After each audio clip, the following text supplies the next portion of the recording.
Hello, everybody, and welcome back to the Son of a Blitch podcast. I'm your host, George Blitch. I'm here today with two very special friends of mine, Allan Lewis and Jason Barefield.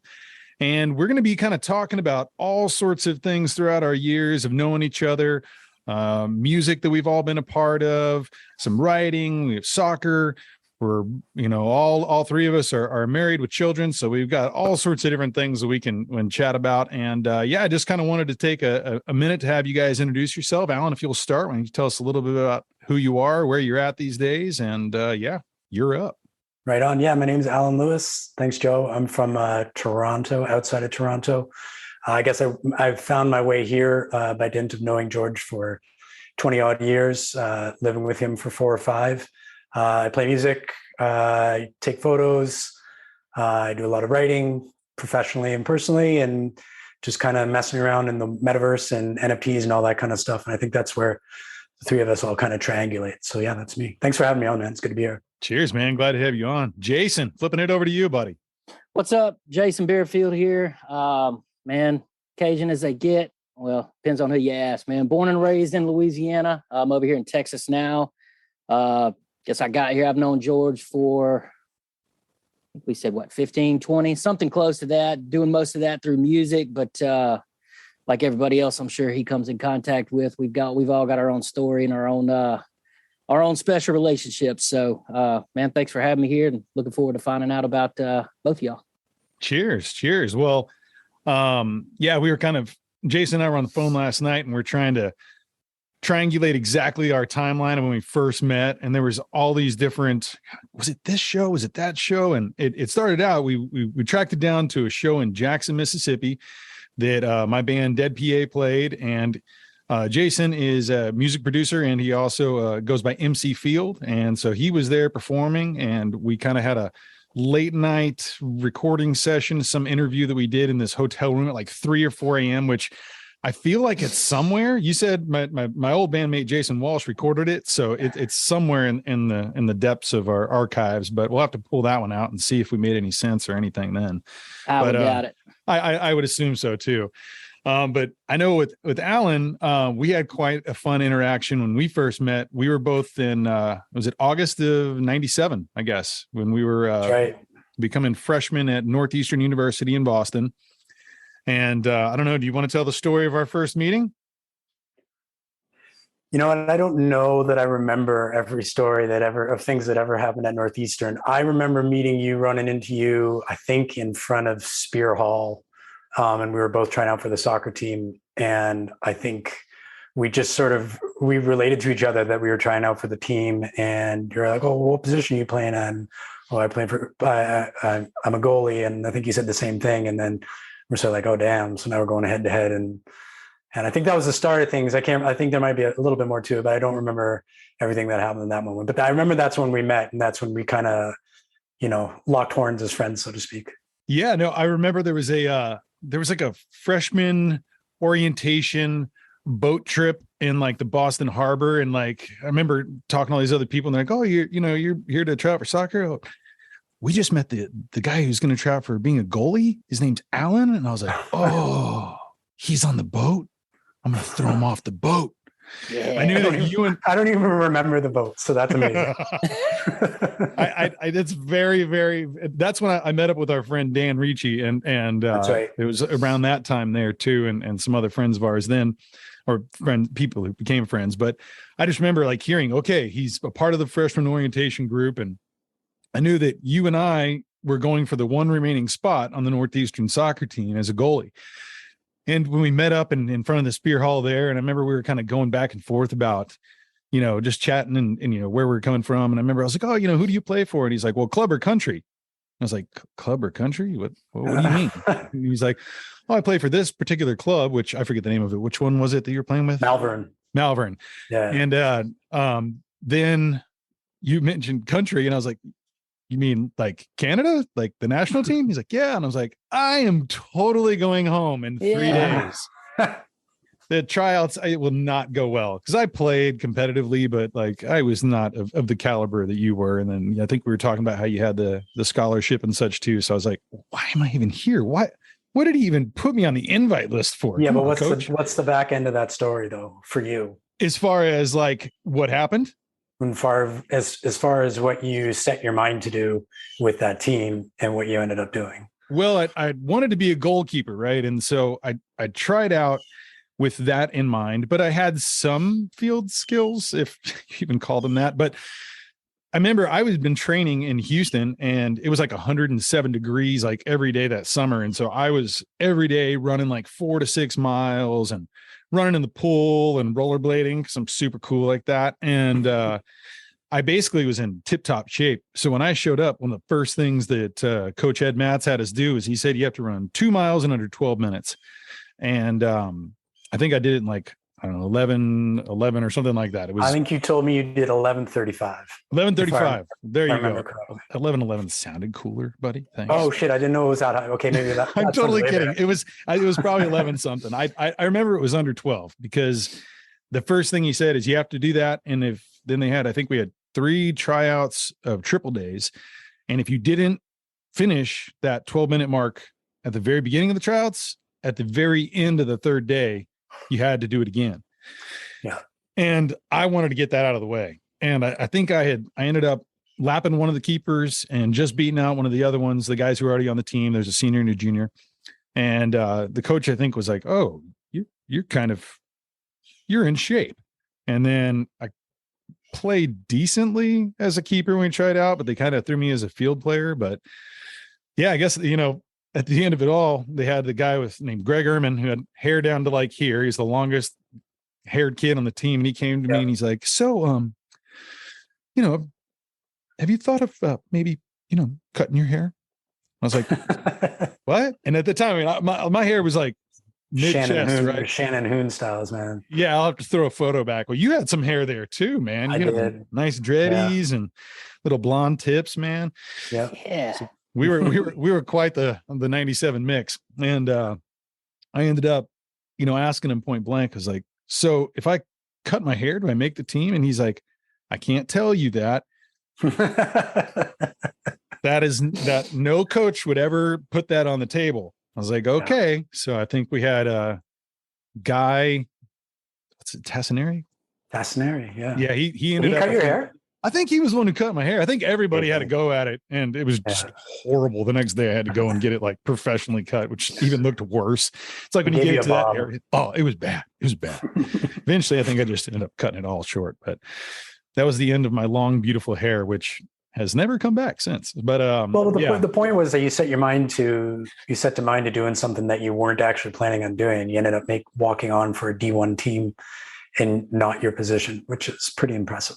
But with the cool part about all that too is that by making the team, I got to stay in Boston because we had the tryouts, and then you're part of preseason immediately. And you had a roommate that you were supposed to have that ended up ducking out, right?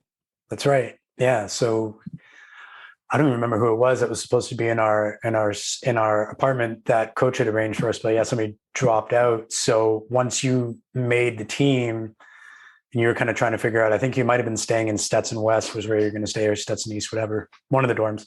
Yep. But yeah, you were like, I just came up to you and was like, we need another place somebody else to fill this place. Do you want to jump in? Yes. Yes. Yeah, you're like, shit, yeah. So I was supposed to be in like a double dorm room with like 3 kids. Basically, we were going to be like sleeping on top of each other's feet and stuff. And I was I was excited to get out of that situation. But the main reason was that at that point in time, Allan and I had connected, and we had realized we shared all sorts of different, only children. That's really cool parents. We were in bands and we loved all the same music. And then come to find out that you were a guitarist and singer. Yeah. And so I was a drummer. Yeah, we just started kind of hanging out that way and connecting. And our other 2 roommates, Tim and Dan, were awesome dudes as well. Everybody liked music, so it was always on, and we were always just fucking around and just getting to know each other that way. It was kind of how I remember that sort of mixture of kids in that moment. It was fun. Yeah, man. It was a great time. What a crazy, experience where we were. And we kind of living like, I think there was like 100 kids or something that got to live in the apartments in like freshman year. Everyone else had to be in the dorms and stuff. So we had our host of parties and shows that we started putting together in the basement. Yeah. We cleared out the laundry room. Yeah. Yeah. Pissed off a bunch of neighbors in the process. That's a great story about becoming a water boy, George. What y'all both went to Northeast on an invite? Yeah. Okay. That's the one. Gotcha. Allan had a full ride there. I think one of three at the time. It was so they had heavily recruited him and got him out there. I was kind of like I was sending in old VHS tapes of me very blurrily playing soccer and like begging the coach to let me play, and had a few other college. Like I had some scholarship offers, but it was like University of Maine and Machias. And I'm like, where? Like just places that were not D1 schools. And I wanted to play D1, but Boston's felt like a really cool town to be in college. I mean, there's like what, 250,000 college students in like a 3-mile radius or something. It's it's fucking stupid. Insane. So had either one of you ever been to Boston before that? I'd been once for one other recruiting visit, but that was it. So gotcha. Yeah, it was just like this mystical, faraway place that, you just basically knew through stadiums and arenas, right? That was it. That's it. Yeah. A lot of history with sports and stuff too, that, and that actually I kind of followed a little bit because Roger Clements, the pitcher, he went to my high school. And so he was kind of the local, everyone kind of followed him in his career. And when he went to the Red Sox, I started becoming a Red Sox fan because you watch your, local buddy on the TV. Right. And I kind of started learning about the history of Red Sox and just Boston sports in general, which is huge sports town. And that was like I kind of had a connection there. So whenever I thought about it, and I was like looking at schools, Northeastern had a political science program where they had internships that went straight into the White House. And I really, at the time, wanted to get into politics. And I had the ideas of becoming the president of the United States. So that was kind of one of my goals. I know. Hey, I'd vote for you. Honestly. All the background information and stuff that the feds and stuff had, they told me they burned it. So I was like, oh, that's gonna be good. I'll go ahead. I know people, Jason. I know people. He's calling them up. Yeah. But no, I that was kind of there was a really cool political science department, and I think I ended up taking like one course that freshman year.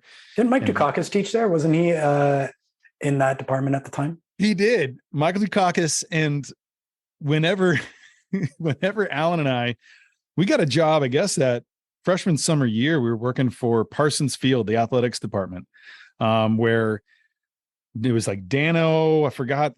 What's the other guys? Murph. I mean, these guys are like Johnny, quintessential Boston folks.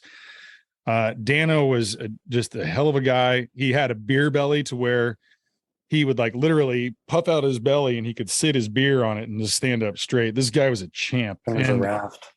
He would basically have us come out and, he'd clock us in early and stuff as long as we brought him some beers. And, I think we're past that like statute of limitations for some of these stories, but if not, then these are all false stories, everyone. But everything's a legend. Everything's a legend. And we went out there and I just remember working at the athletics complex out there in Brookline. It was like separate from the Northeastern campus. You had to kind of drive a couple miles and stuff. And anyway, you always see this lady out there who looked really drunk and really lost. You go over there and Kitty Dukakis. It was Michael Dukakis' wife. And we'd kind of corral her back up to the front. Michael Dukakis would come. Thanks, fellas. Remember, like Dano was like, this happens all the time, George. She comes over here. She gets a little bit on the sauce and never brings me any. So yeah, her husband comes and gets it anyway. I don't know. I don't know if that was even a good Dano impression. It feels like it, maybe a little more slurred, but. So did either of you take on the Boston accent that you always hear about? Did either one of you? What? I think we had it in different degrees. I could sit. I'd love to hear yours, Allan. I could sit in a room for 5 minutes with somebody and pull an accent down. That's just an illness of mine. So I would imagine I was sporting a pretty good one during those years. So I'd bring it back home with me, like on vacations and stuff. It's like someone would be like, "Dude, where what the heck? You sound like one of them." And then I'd, spend 3 weeks in Texas and I'd come back, but hey, y'all, you want to come over here and get some barbecue? And I'd be, whoa, what's wrong with you? Never fit in. It's tough. Well, so Jason, speaking of accents, how do you sort of go about navigating your Louisiana drawl versus Texas and that kind of thing? Do you get shit when you get home? Not necessarily. What you get, I'm from Central Louisiana. It's the armpit, the asshole, whatever you'd want to call it. It's called Alexandria. But and what you've got a divide over the state. Where I'm from is the line.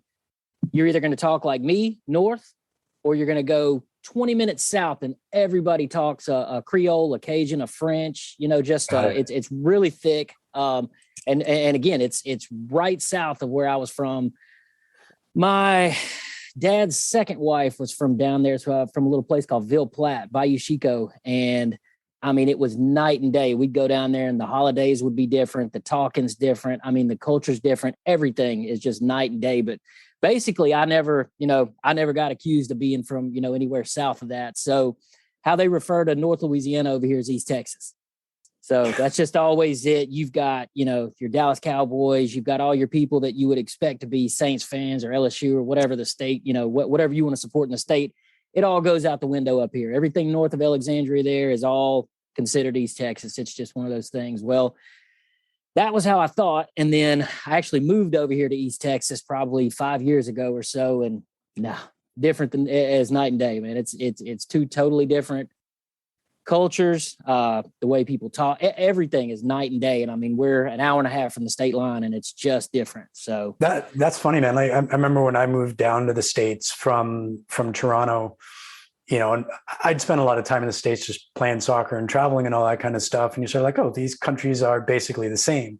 But as soon as I started living in Boston properly, and I'm referring Boston to the United States broadly, but everybody would ask me, so like, what's the difference between here and there? And I'm like, it's a bunch of tiny little differences that you don't see broadly, but as soon as you just start living, it's like the way that commercials kind of express different ideas and obviously speech and accent and just sort of like the ways that people will interact with you. And George, I know you and I spent a lot of time just kind of trying to get those little nuances to be like, why did I piss her off like that? Or whatever the case was. Right. And so it's interesting that you say that too, Jason, just like the disparity between, 90 minutes down an interstate or whatever can completely change your sense of place and identity, I guess, to an extent.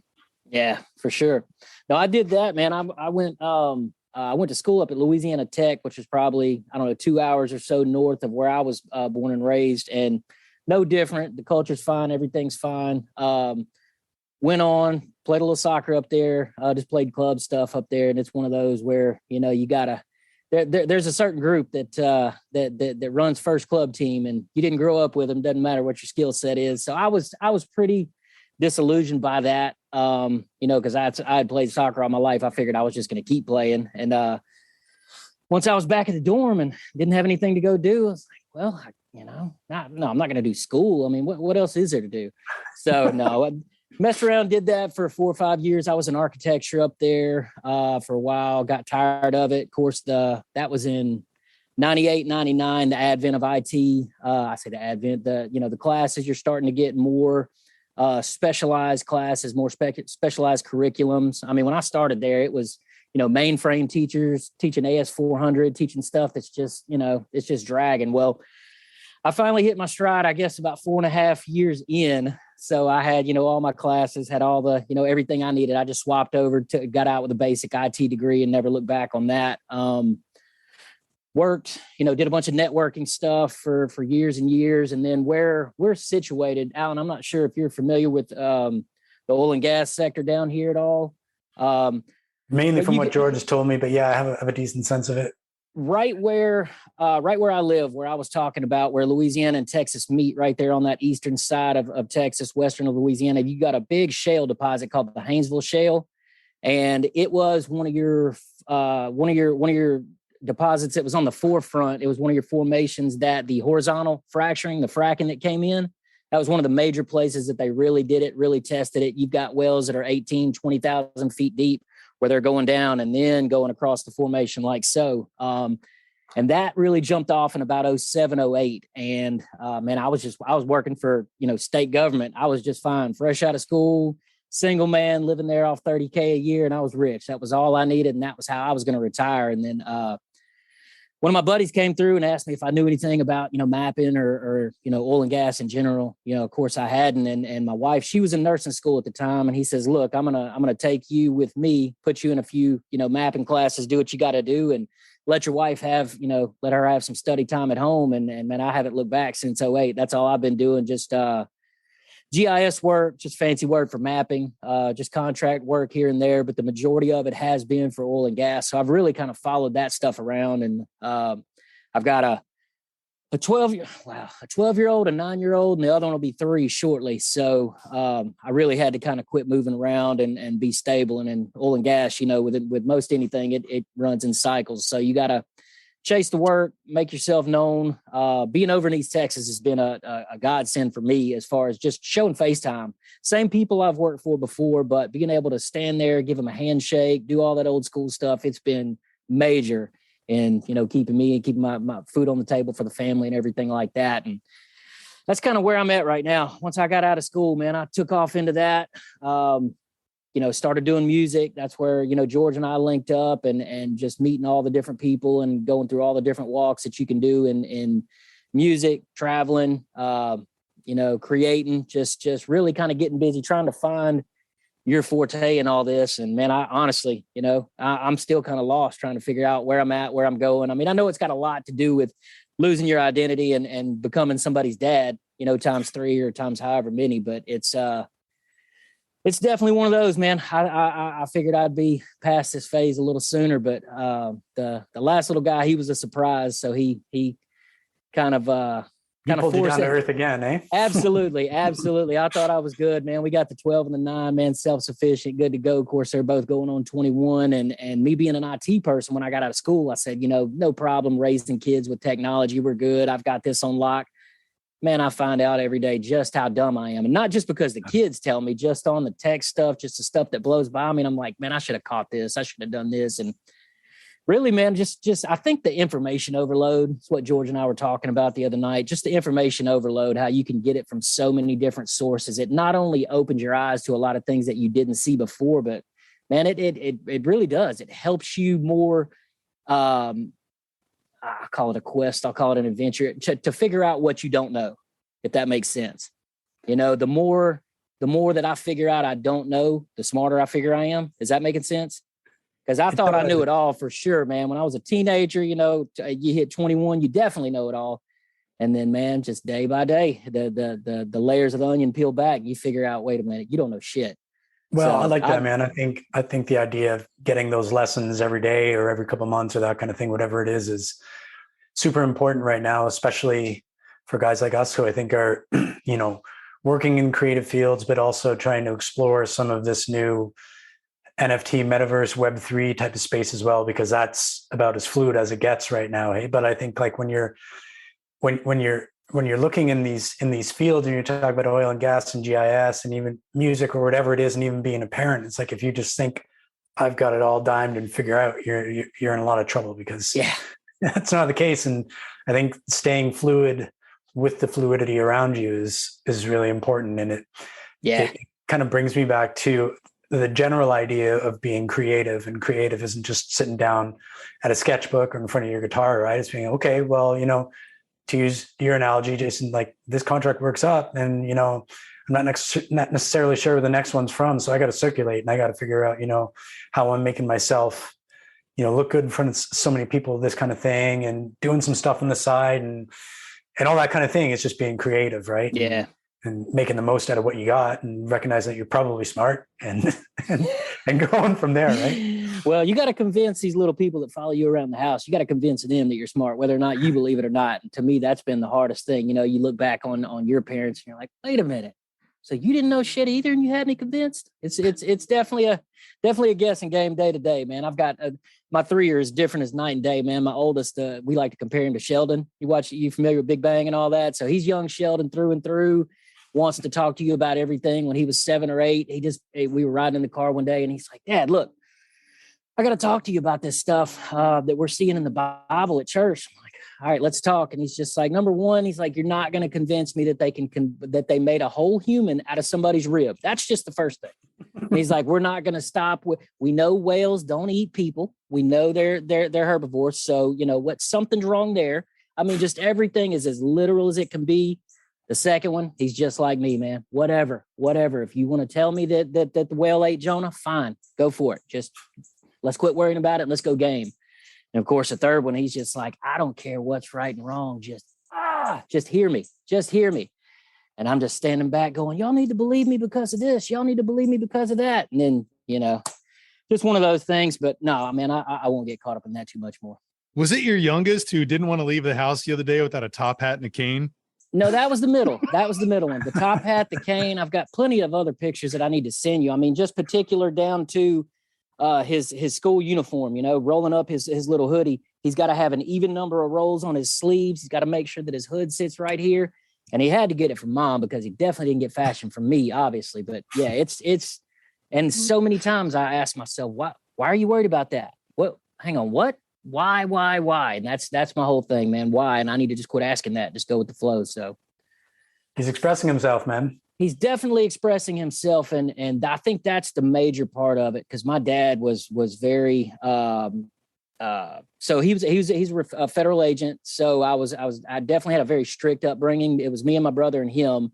And just everything was by the book, cut and dry. I mean, most people are growing up with, Sports Illustrated or whatever it is sitting on the back of their toilet. I've got these FBI books on how to read body language, and when I'm, if you're lying, you look up to the left or whatever it is. And I'm sitting there, of course, I'm trying to lie to him about something. And he's obviously put the book in there for a reason. And I'm doing all this shit that's in the book. And he's like, yeah, okay. You're a real smart one. But it's, man, he loves bringing stories like that up to them whenever he's got them, hey, your dad's an idiot. Don't let him convince you otherwise. And stop. Those might be my three biggest cheerleaders though, man. No, he's not an idiot. If he is, he's my idiot. I'm like, okay. That's why dad doesn't visit often anymore. That's right. That's exactly it. That's exactly We'll see him for an hour. But no, man, he as strict as he was, that's why I brought him up, man. He absolutely pushed my creativity and pushed me in a way that you wouldn't think that somebody with with law enforcement training would do, because a lot of that's by the book or should be. But yeah, man, he definitely pushed the creativity envelope. I mean, I'm walking around. I skateboarded a lot in high school. Of course, I'm wearing your big. I'm not looking like everybody else was at the time. And the small community that I was from, if you looked the part, you're on drugs, you're on whatever. And when graduation day came, I was up there. I was giving a speech with the valedictorians, and so many of the parents are just looking at me. They're like, what's this guy doing up here? What are we doing? You can't hang out with my kids and all this. And that's what it was. My talk was on individuality, keeping it real, keeping it yourself, and doing what you do no matter what.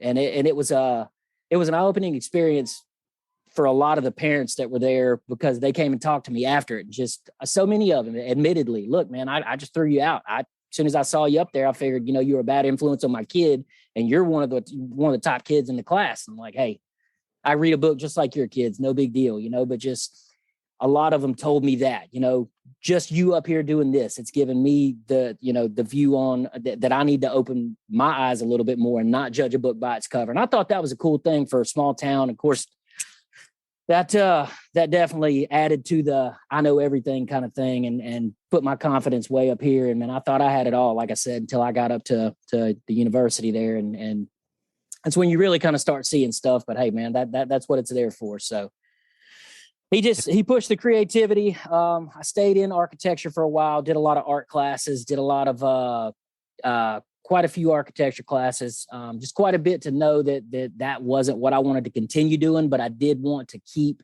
at the creative side. So I think that's where the music came in. And that was actually an accident too. I started off with, the graphic design, doing the, album covers, flyers for everybody, and just kind of doing that. Tailed along with a couple of my buddies over to the studio a couple of times and just said, man, this is fun. Just sitting in there, not just doing music that I like. You're working with country Western artists. You're working with, your EDM artists or whatever they were calling at the time. You're working with all these different talented musicians. And it really gives you a chance to see creativity on another level and just opening your eyes to things that you may have just thrown out the window. If I hear a country station on, I'll just turn it. But now I've actually listened to some of the musicians, seen all the things that go into it, man. You really just want to sit back and take in everything as a whole. So I think every situation that I've been put in since then, good or bad, has been a good learning experience. So yeah, that music stuff that you're talking about and being in amongst different musicians was a big thing for me, kind of high school and university too, right? Because you're picking up all these cues and whether it's from one little subculture or another, it's just shit that you never thought of, and suddenly see, oh, this guy or this girl's doing that or doing this, and you get kind of attached to that. Sometimes those cues are more sort of outsider cues, right? And that goes back to what you were talking about with your valedictorian address, or the address that you gave with the valedictorian crew. Just the idea that, outsiders may have a certain look and feel, but oftentimes that's just because they're thinking differently, not thinking better or worse. Absolutely. And I remember going back to the early Boston days, like that was one of the things that George and I first clicked on, and also clicked on with some of the dudes that we first started hanging out with. We were just like, oh, okay, like there are just maybe a few visual cues that you just kind of latch on to be like, I think we might maybe understand some of the same things that each other are thinking or maybe interested in. And, when you're, 17, 18, 19, you kind of have more gas about you to go up to somebody and be like, hey man, do you like this band? Cause I kind of think maybe you do or whatever. And then suddenly you've got a 25-year friendship. You know what I mean? Like, so I'm sorry to cut you off. Go ahead. No, it's good. It's good. Continue. Did you have any sort of professional music training or anything before? I went to an arts high school, Okay. and I had some classical piano training, but other than that, it was just, I learned how to play guitar with my buddy JP, played in a band in high school with him and some other friends, and just same story as most, just picked instruments up and kept going at them. I was lucky to have a pretty good ear and be able to just pick tunes out and that kind of stuff. Yeah. And that's kind of been, I think, the reason why I've been able to play music as long as I have, because I'm not technically amazing at anything that I play, but I can hear things really well. Right. So that was a lucky thing for me. And leave it to people. And that's the nice thing about when you start getting into these mixtures of people, right, and start learning how other people play and playing in different bands, is there are people who are just insane technically. And you're like, holy shit, like we're so lucky to have you in this band, or the two of you in this band. And then there's other people kind of in the corner with their hair over their eyes. And you can tell they're just thinking through everything. And it's neat how the kind of personalities manifest differently. And I know that both of you kind of know what I'm talking about in that way, because you can have somebody pegged real fast when you see him or her at first. And then you get them into the room and you start going through some of those processes that are pretty familiar regardless of the situation that you're in. And you really get to see what people are about. That's one of the things I've always loved about playing music, and also even going further afield to different creative fields as well, is just seeing how people how their personalities come through when they're doing that type of thing. So did you and George actually have a band together? Did y'all ever play together? Okay. Yeah, greatest band ever. Greatest band ever, Tape Recorder 3. Was that the name? Yeah, that was the name. So we played for, I think it was four-ish years, basically just got up every Saturday morning and made a racket in the kitchen for an hour and a half, and then went out and got drunk pretty much. So or both. Like a good show. Yeah, exactly. We started like, I remember I didn't have a drum kit up there, right? I had just traded in a kit when I left Houston to go up to Boston for school. And I had one at the house, and I was like, man, that's going to cost a lot to ship it. And I just remember my freshman year, I bought some sticks at like Jack's Drum Shop or whatever it was out there. And I was just playing, I was just beating like on the newspaper dispensers and like all the little like ad stuff that they had out there. And this guy pulls up and he's like, you a drummer? Yes, sir. Want to buy a drum set? I'm like, well, this is like the equivalent of like being in the hood. Hey man, you guys want to buy something? I was like, you got a drum set in that car, sir? And he's like, got one in Western Massachusetts. You want to drive out there with me and pick it up? And I was like, yeah, sure. This sounds safe. The guy tells me he's got a 52 Slingerland kit, and he's like, yeah, come on out. And he's like, I'm looking to sell it. He had like a foot injury, and so he couldn't like play anymore. Like his ankle was just like jacked up. And so he ended up selling me this kit like super cheap. And so then we like brought it into the middle of our room, which when we lived at 311 311 Huntington there, we took over the living room because Allan had a loft. And so like because he got a loft bed, it wouldn't fit in the other two bedrooms. So we turned one of the bedrooms into our living room. The other bedroom was where Tim and Dan stayed. And then Allan and I had kind of the bigger room and stuff. And thank you for having a loft. That was nice. A little extra space. And we like had the drum set up there and stuff too. And they have these like little foam pads you can put over the drums to kind of dampen the sound. Well, we took those off when we moved to the second house we lived in over at 80 Hillside. Yeah. About Hillside Market there in Roxbury. It's basically a little tiny suburb. It's like, I don't know how many, like few exits down on the T from Northeastern area. That's right. Took off those foam pads in and we would jam. And I remember too, like one of the first times that we had gotten in there and we knew that we were probably pissing off all of our neighbors. It's like a 3-story house and it's like a kind of a duplex style. It's like kind of diagonally cut because on a corner. So there's 6 different, groups that are living there. And I just remember like we were playing, all of a sudden, boom, boom, boom, boom. Like, oh, here are the cops. The fuzz are here. And like walked up to the front, opened the door. And there's this guy with a big old like Screech looking afro. And he's got a bass and a 6-pack. Sounds like you guys need some low end. We're like, who are you? Like, I'm Mike Irwin. I live on the 3rd floor. We're like, yes, this is great. Get on in. So he comes in. And he's another one of our 25-year lifelong friends that and that's how it started. That's how it started with our little trio of noise. But yeah, with TR3, tape recorder 3, it was Allan and I. Basically, it was just the 2 of us. And then we at one point in time, I think we pulled in Mike Serino, who Allan works with House of Attention. Now we'll get back to that in a sec. But I just remember him showing up, and it's like you've seen that old skit too, where Spinal Tap, where he's like, this one goes to 11. Like that was Mike Serino. Like his amp was at 12. Like this guy, he's a loud personality. He came out, and I just remember like it took our band to the next level. And I can't remember if he was the one who played with us. We De La Soul played a springtime festival, and we played right after that. We said they opened up for us, but who played bass in that gig? JP played bass for that. JP, gig. Okay, your boy down, from Toronto. Okay, that's right. So I don't even know if we ever played with Mike Serino. We did. We played out. Oh God, I think we played on his back patio. He had a show back there. We played there once, and I think we might have played one other gig with him somewhere. But we played a couple times with him. Yeah. Okay. Played a couple songs with JP before the cops came. We were rocking. That was the end of that. Nirvana's Mr. Mustache. And I just remember like it was the 3rd song we had. Cops show up and shut down the party. I don't know why. It was only like 250 underage kids that were drinking and, a lot of noise complaints at the same point in time. But I think we did it well. We played sweet 7 minutes. It was awesome. It was the best 7 minutes of music ever in the history. And if you weren't there, you just don't know. You missed out. So Allan, you handled all the vocal duties in this band, or you were letting George? I did. Yeah. I sang and played guitar in that. And I think we both kind of swapped hands with writing tunes and that kind of stuff and putting everything together. So nice. It was fun, man. It was just like both of us just kind of learning how to write songs and both of us learning what it was like to be, I guess, a musician more properly than just somebody who fucked around with guitar.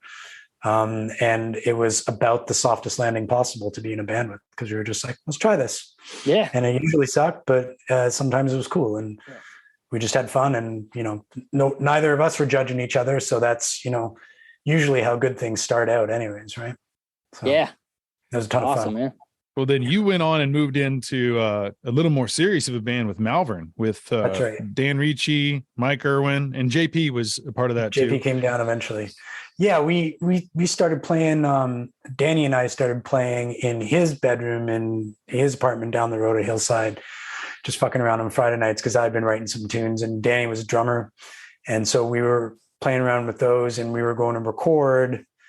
And then Irwin was an engineer at that point. He was like, "Oh yeah, well, I'll record you, and I can come over and play some bass." I can't remember the story exactly, but he basically came over and was like, "Oh, these tunes are pretty cool. Let's kind of try this out and maybe record things a little bit more properly." So eventually we ended up going up to my parents' cottage on Lake Huron, and I think we had 7 or 8 songs that we put together.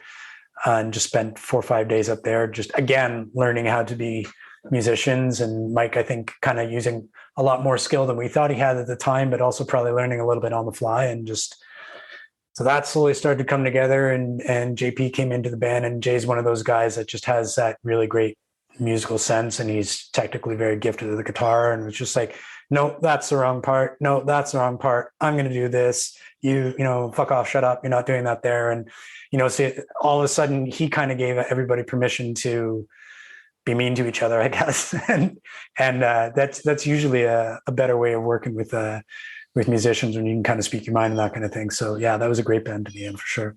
Yeah, no doubt.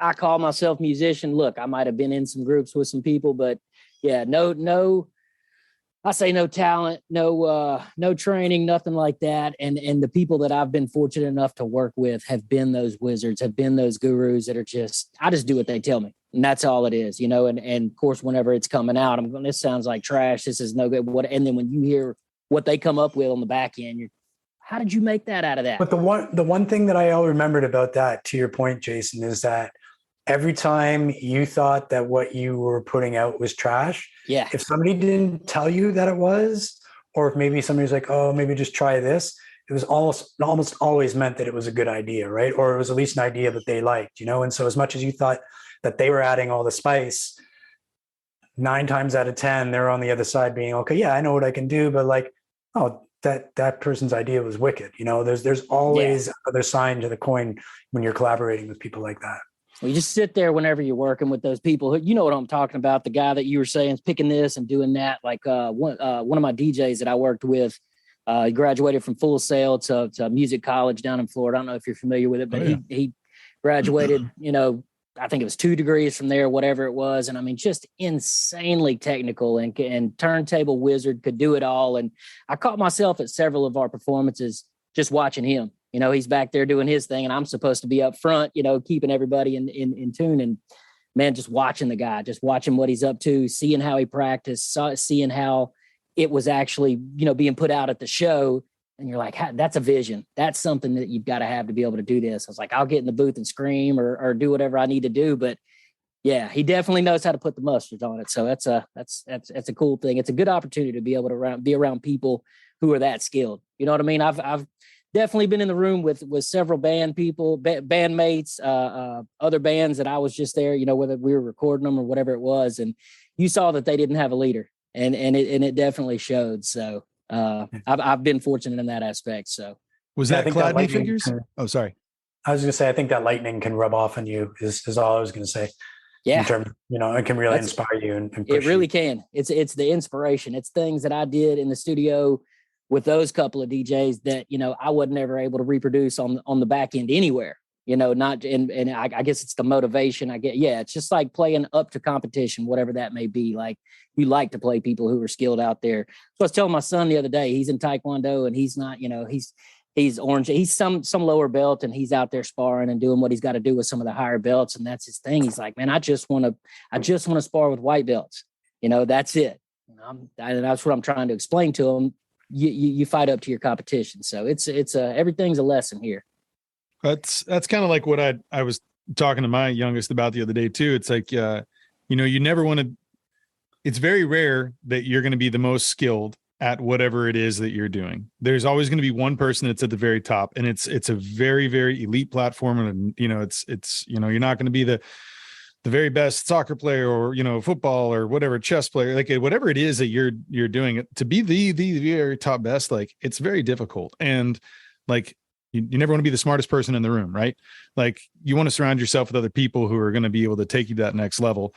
And, also with sports too, I'm like, look, you need to train against this player who's better. That is going to make you better. Like you have to challenge yourself. And, without that uncomfortable feeling, there's no growth. And I think a lot of folks these days, they forget that idea of that. It's like, even like being uncomfortable, even like, being bored, even, not having a phone in front of you for, like for 5 minutes. What do you do? It's okay to be bored. It's okay to do this, or it's okay to not, be the best at a sport. And it's good to challenge yourself. It's okay to get the 4th place ribbon instead of the 1st. My daughter wanted to, I was telling her too, I was like, okay, went to this camp and there's like a shooting competition, and she came back home and I was like, did you get any ribbons? Cause I give them the first 3 places. And she really wanted to get a ribbon. She's like, I got these 3 first place ribbons. And she's like, but the 4th thing, I didn't get a ribbon at all. And next year I'm going back. And like, that was her motivation, was to like clean house. And I was like, well, it's good that you made these things, but she still wasn't satisfied. She wanted to get to be the best that she could be too. And I was like, don't forget, a lot of these types of sports and whatever it is, like especially with like, some sports like where you're running or whatever, there's a time that you got to work on your personal best. It's not about what the other person's doing. Did you improve from last week to this week? There's something you can mark down. Did you, whatever it is, maybe it's, guitars or drums or, music, whatever. It's those stages of being able to mark off like your development, and you can then kind of, be able to feel a little more confident from that. Cause you put yourself against the best. It's kind of hard to kind of gain your confidence if you're getting your ass kicked all the time. Yeah. It's always good to, it's always good to be humbled. Right. And, you can spend time sort of thinking, oh, I'm pretty close to the top of the class here or whatever it is. And to your point, Joe, when you meet those people who are better than you and you fucking guaranteed will, it's a humbling thing, but it's a good lesson to learn that there are always people who are better at you than what you're doing, whatever it is that you're doing.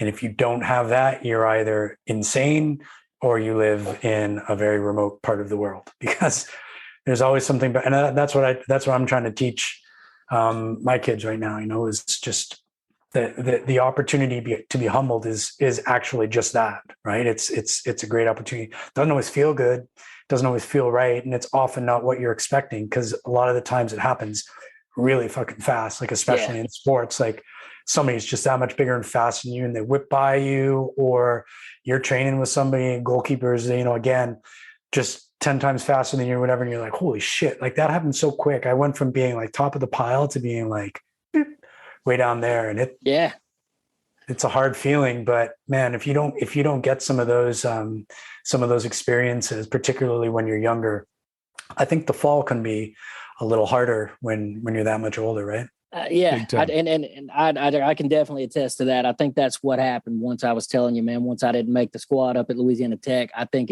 because everything had just been kind of good to go. Everything had been smooth and anything I had referred to as adversity up until that point never hit me like that. And then once it did, right. I mean, you're off at school, you're off doing whatever. And it's definitely a reality check whenever you're there and then you're there, you're at the bottom, you're by yourself. I say you're at the bottom. You're not where you used to be. And you're by yourself. You're in a new world. You're out there trying to figure out how to make it work, man. And I think that was the best thing that could have happened to me, honestly. I still don't know, what the end result would be or why or any of that. But I think if I would have kept on the way that I was going, there's just a certain, silver spoon kind of thought that you think of what's all handed to you and what's not. So they're tricky moments too, man. Cause like what you're describing, sort of having that experience happen and, your dad or your mom wasn't there to kind of pick you up or whatever. You're by yourself. You're trying to figure out all this other shit with university, never mind soccer team.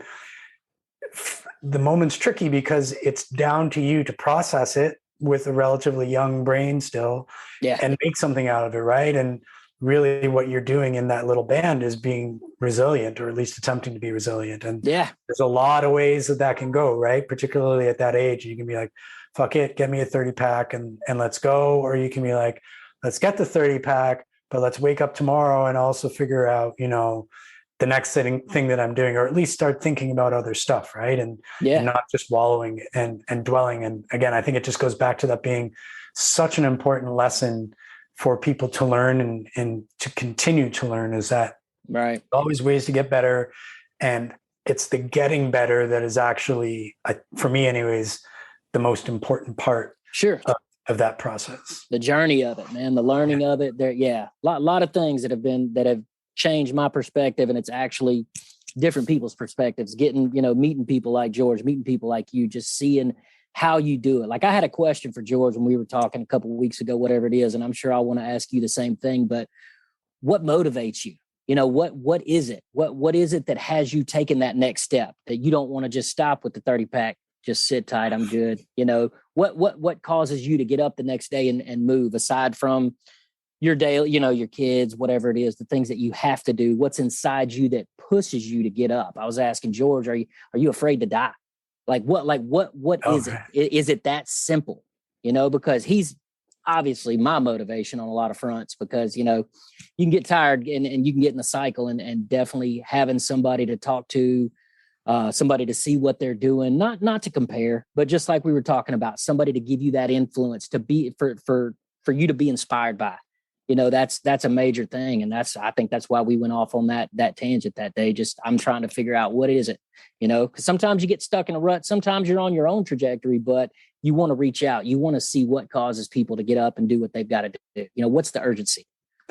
Yeah, man, I think that the motivation is a huge thing. And the funny thing about it is that it, by and large, it can change, right? As you get older, I would have answered that question in my 20s would have been about, playing soccer, being an athlete, and then shortly thereafter being a musician. And I think moving into my 30s and now into my 40s, again, that answer has kind of changed. And I land at right now with just being occupied with different things and being able to look back to my own output. And I'm not particularly career minded. I sort of need to, I guess, have a certain threshold or standard of income and work. But beyond that, that's not it for me. For me, it's more about my personal output, and really just kind of being busy with that work, right? And I think there's a difference between being busy and being busy doing things. And for me, like, you can be busy, watching a ton of soccer, which I like to do, but you could be busy sitting down watching all sorts of TV and that kind of stuff. But those are 3, 4, 5 hours of a day sometimes where you could be writing, you could be having the types of conversations you're describing, you'd be having this conversation, you could be sitting down and editing this conversation for your output. So for me, I think a reductive answer would just be generating output and things that I can be proud of having done. Because as nice as it is to sit down and watch a TV series, sometimes I can't point to that in 5 years to Felix or Rosie, my kids, and be like, hey, that's what I did. You know what I mean? And the output doesn't necessarily have to be good for me. You know what I mean? Like, I obviously aim to have it be good, but the output just has to be the doing of things. Because when you're doing, then you go back to some of the stuff we're talking about. You're learning things. Mm. You're usually collaborating with people, even if it's just like, hey, Jason, check out these photos. I'm trying to put together a collection. Can you just look at them for me? Tell me which ones you like, which ones you don't like. You're learning from that. I'm learning from that. So all those kinds of things. Or if it's like, dude, that, you need way more compression on that vocal. I can tell right now. I wouldn't even have known what compression was if I hadn't met Mike Irwin. Yeah. But it's those simple things when you're just sort of, by doing something and then sharing it with people, either because you want feedback or just because you're sharing with it, you're always going to learn a little bit more. Sure. Because you're always going to get their input back on what you're doing. And I love that. And it's what fuels my relationships for the most part, is just hearing what George is doing, hearing what you're doing, hearing what other people are doing, and then just bouncing shit back and forth off each other. Right. And I want to get into some of those projects you talked about, but one of the points I was just thinking about when you're saying that too, is that at the same time that you're doing that and you're doing it for you, you're also the inspiration for your kids. I mean, because we're at that stage too, where they got a front row seat on the things that we're doing, whether it is that you're putting out one of your photo zines or one of your albums through your solo stuff, Vandersar, whatever that may be, that dope name, by the way. Thank you. It's a legendary Dutch goalie. Oh, I'm familiar. George threw that name at me, and I said, Edwin. He's like, oh yeah. Nice.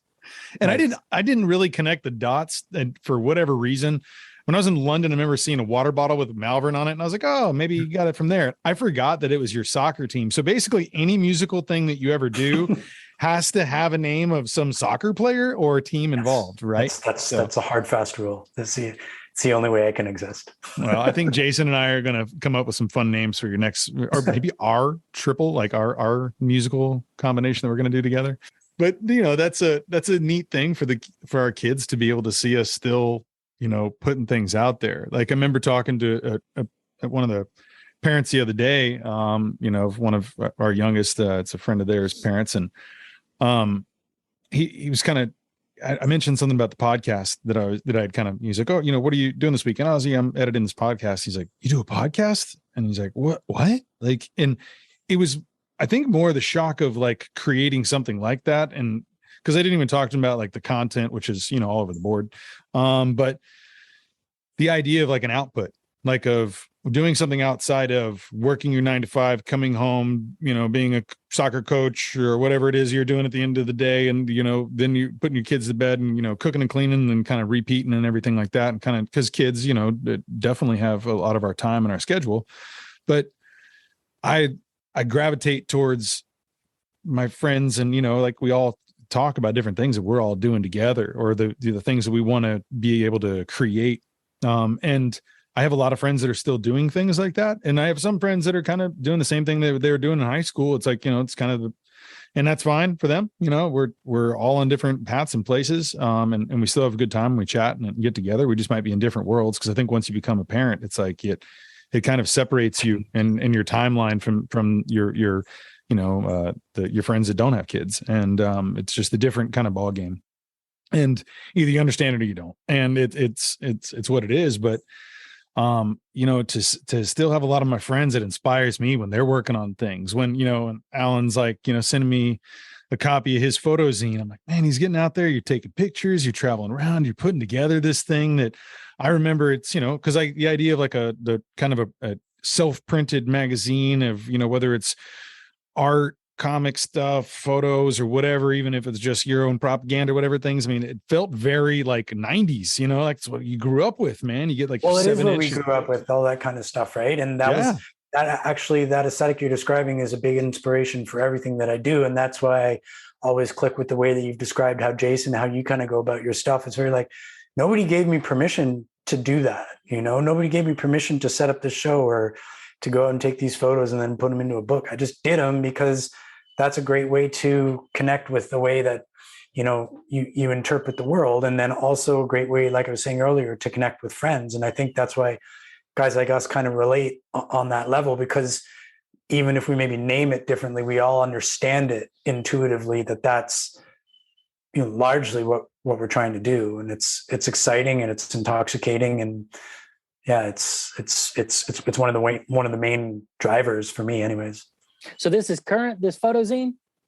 Yeah. I've been making them for 4 or 5 years, but I was shooting a lot of hardcore shows back in like 2017, 2018, and just kind of put together the best ones and rip them off and put them out. So I'm subscribing to this. Yeah, no, I'll flip one over to you, man. Nice. It's small little runs of stuff, right? Because hey, man, but it's fun to do, and it's just another project. And like George, like you were talking about, it's like you put the photos up on the wall, you're editing them, and then Rosie walks in. Well, what are you doing? Well, you have to explain that process to them and what it means, and then they get to go off and interpret that however they want. And that's one of the coolest things about being a parent right now is watching them just sort of process the things that are happening in the house. And I try to put myself back back 30 years into my own shoes and sort of, I'm about Rosie's grade 4 now. So that's around the time that I really started to be really aware of being a human, I guess. And so I'm just constantly like, I just want to ask her so badly, like, what are you thinking about? Like, what does this house feel like to you? What does it mean to you when I'm walking around with a can of beer? What does it mean to you when we go past this building? All those things that you remember from your childhood. Like, I'm just so fascinated by that. But I just think it's so important to, at least, like you were saying, Joe, just kind of set that example of doing things. And I think it's crazy when you talk to people, if it's at practice or whatever, and they're often surprised by the doing.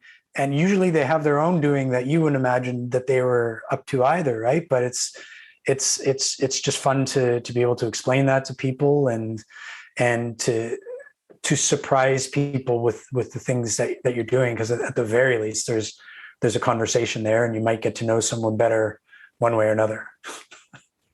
I think that may be a good way to, George, I know this is your deal and I know you're steering it, but I think that's a good description on any sort of NFT conversation I've had with anybody over the past year is, let me just try to describe it to them and then really figure out how dumb I sound, because I figure, right. I only know what I need to know on the things that affect me in this, because there's, so much information available. But when I get done telling people about it, I'm not always facing the, but when it started, it seemed like it was two schools. You either had people who were in favor of NFTs or not, and they really hated it if they did.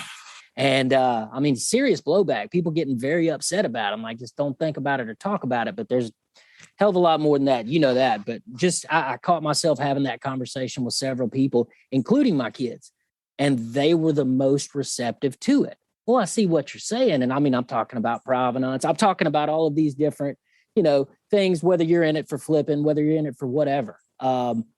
Just to see how the younger minds took it and said, okay, I like what you're saying there. It wasn't just automatically, man, I'm going to right click and save and I'm done. I don't care what you're saying about it. It was a whole a willingness to understand and learn the process. And I thought that was really cool for, the younger generation. I know they tend to be more technically inclined than we are, but to see the interest in it, that's the part that really got me, explaining it to people my age or people who don't have any interest in it, up at the office.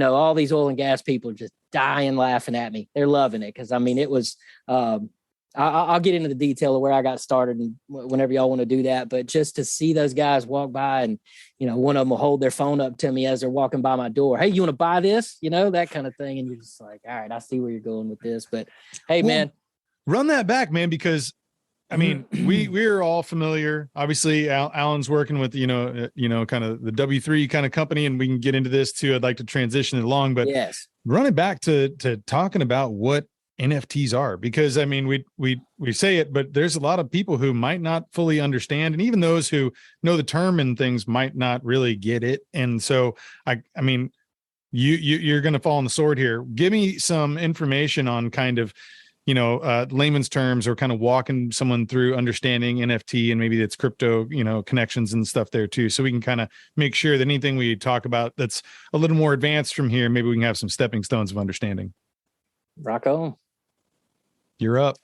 Me? Yeah, that's right. Oh, I thought you were telling Allan. Look, Allan's the one in Web3, man. I think that he might be able to. Well, I want you to talk about NFTs and such too. I'll have Allan kind of talk about that, because you were the precursor to my understanding. You kind of walked me into things, and then like there was probably some trickle down from Allan, our buddy Rob, over to Allan and stuff too. So it's kind of, you kind of started this water pour. So, why don't you kind of give us a little bit of background on NFTs, and because you've been in that game a little bit longer than we have as well.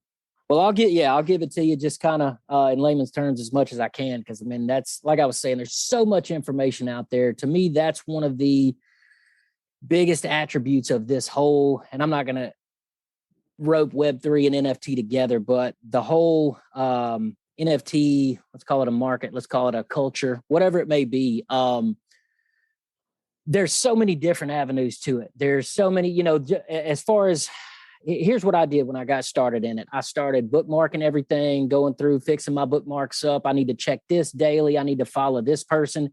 Got to get on the social media. Got to really hammer it out. And I noticed once a week, my bookmarks would change. The people I was following would change depending on what I was doing there. And I'll be honest, the first thing that I did, I was in it for the flipping. Because, I mean, I jumped on it. I guess I got in it February or March of last year.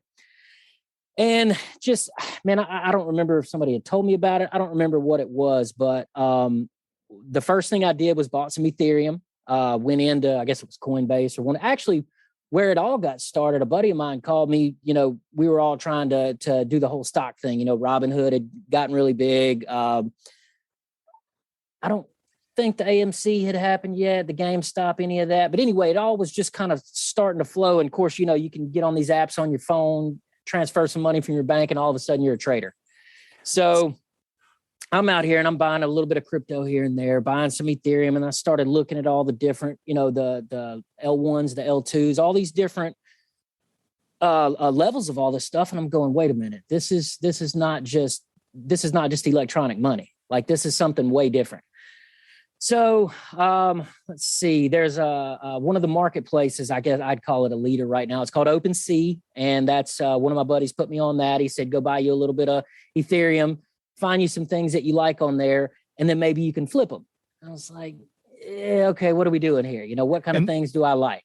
And this is kind of a lot of things there, like NFT with non-fungible token. You have a digital image, maybe, or Sure. video, or some type of animation of GIF, something that you can call a token. Yeah, and it's like, so it's an art piece that's created, and then that's the thing that's being transferred, and you have your own digital transaction, which kind of gives you the ownership of that. And Gotcha. so there's like limited. I just want to make sure people are understanding whenever we're talking about like kind of NFTs, what that is. And it's like, it's an art, the digital art that is being kind of created, traded. Yeah.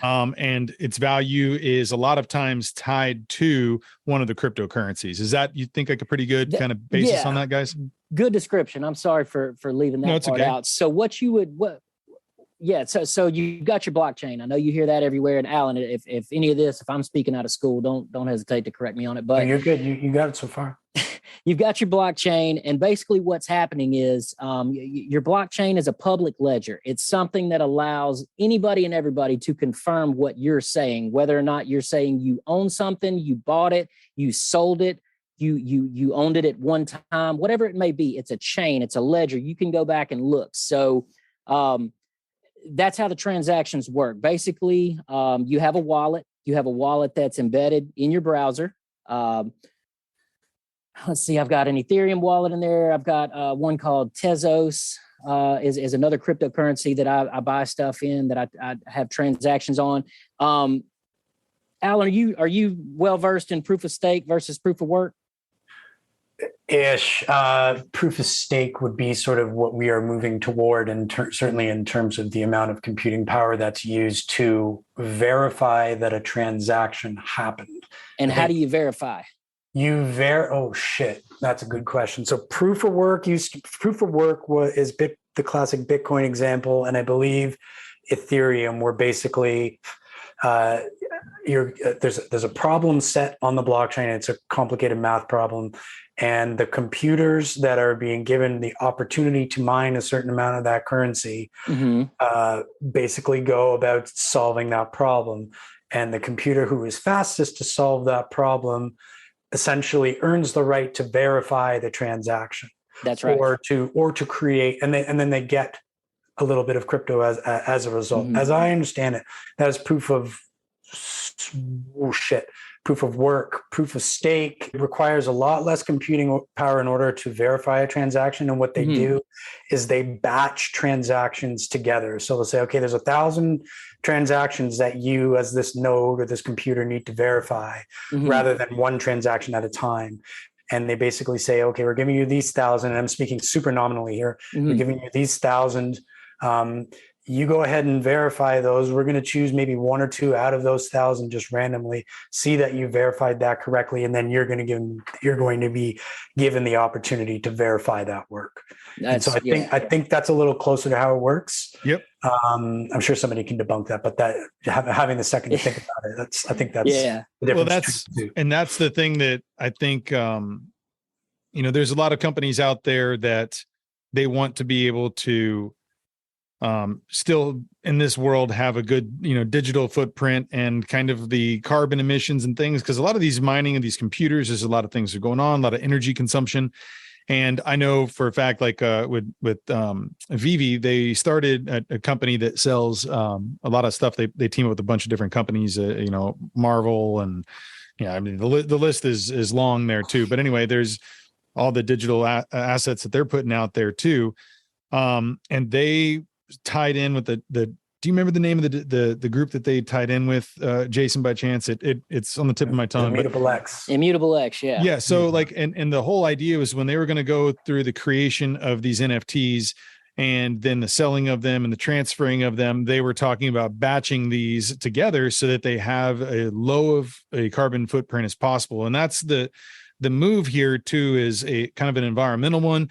It's also a price one, a transaction one, because whenever they're able to batch these together, say again, a speed one as well. Yeah. It's fast. It's getting all these, but because there's a lot of times where you buy something and you're waiting and you're looking in your wallet and you don't see it. And you wonder, did I just get rugged over here? Did somebody just, pull this out from underneath me? Did I get and then, okay, there it is. All right.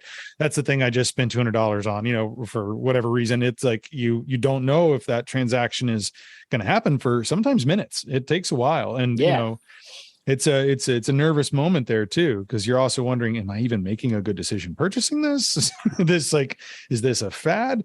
But we're seeing that it's not too, and a lot of artists are, it's a new way of creating digital art and there's a lot of interactions, and there's a lot of times you buy something and you actually get an incentive to be able to maybe go see maybe a live concert, or it's, you buy one of 10 tracks, then maybe that gets you a free ticket to go to a meet and greet or something with this person. So there's like all these little, the marketing of it is, Allan can talk about this at length, but the marketing aspects of this, NFT world, crypto world, W3 world, it's really we're on the forefront of something new. It's totally different, but we're also seeing a lot of the artists and things too that we've connected with in our past.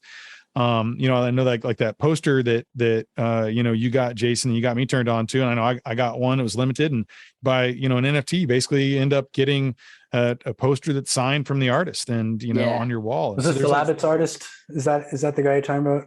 No, that's Frank Kozik. That he does have some things like that too, but this is a different artist out in Cali. Okay, cool. Jason, what's his name again? I know I should Jeff Soto. Yes, Jeff Soto. Thank you very much. Is that Jupiter? Yep. Is that the one you got? Yep.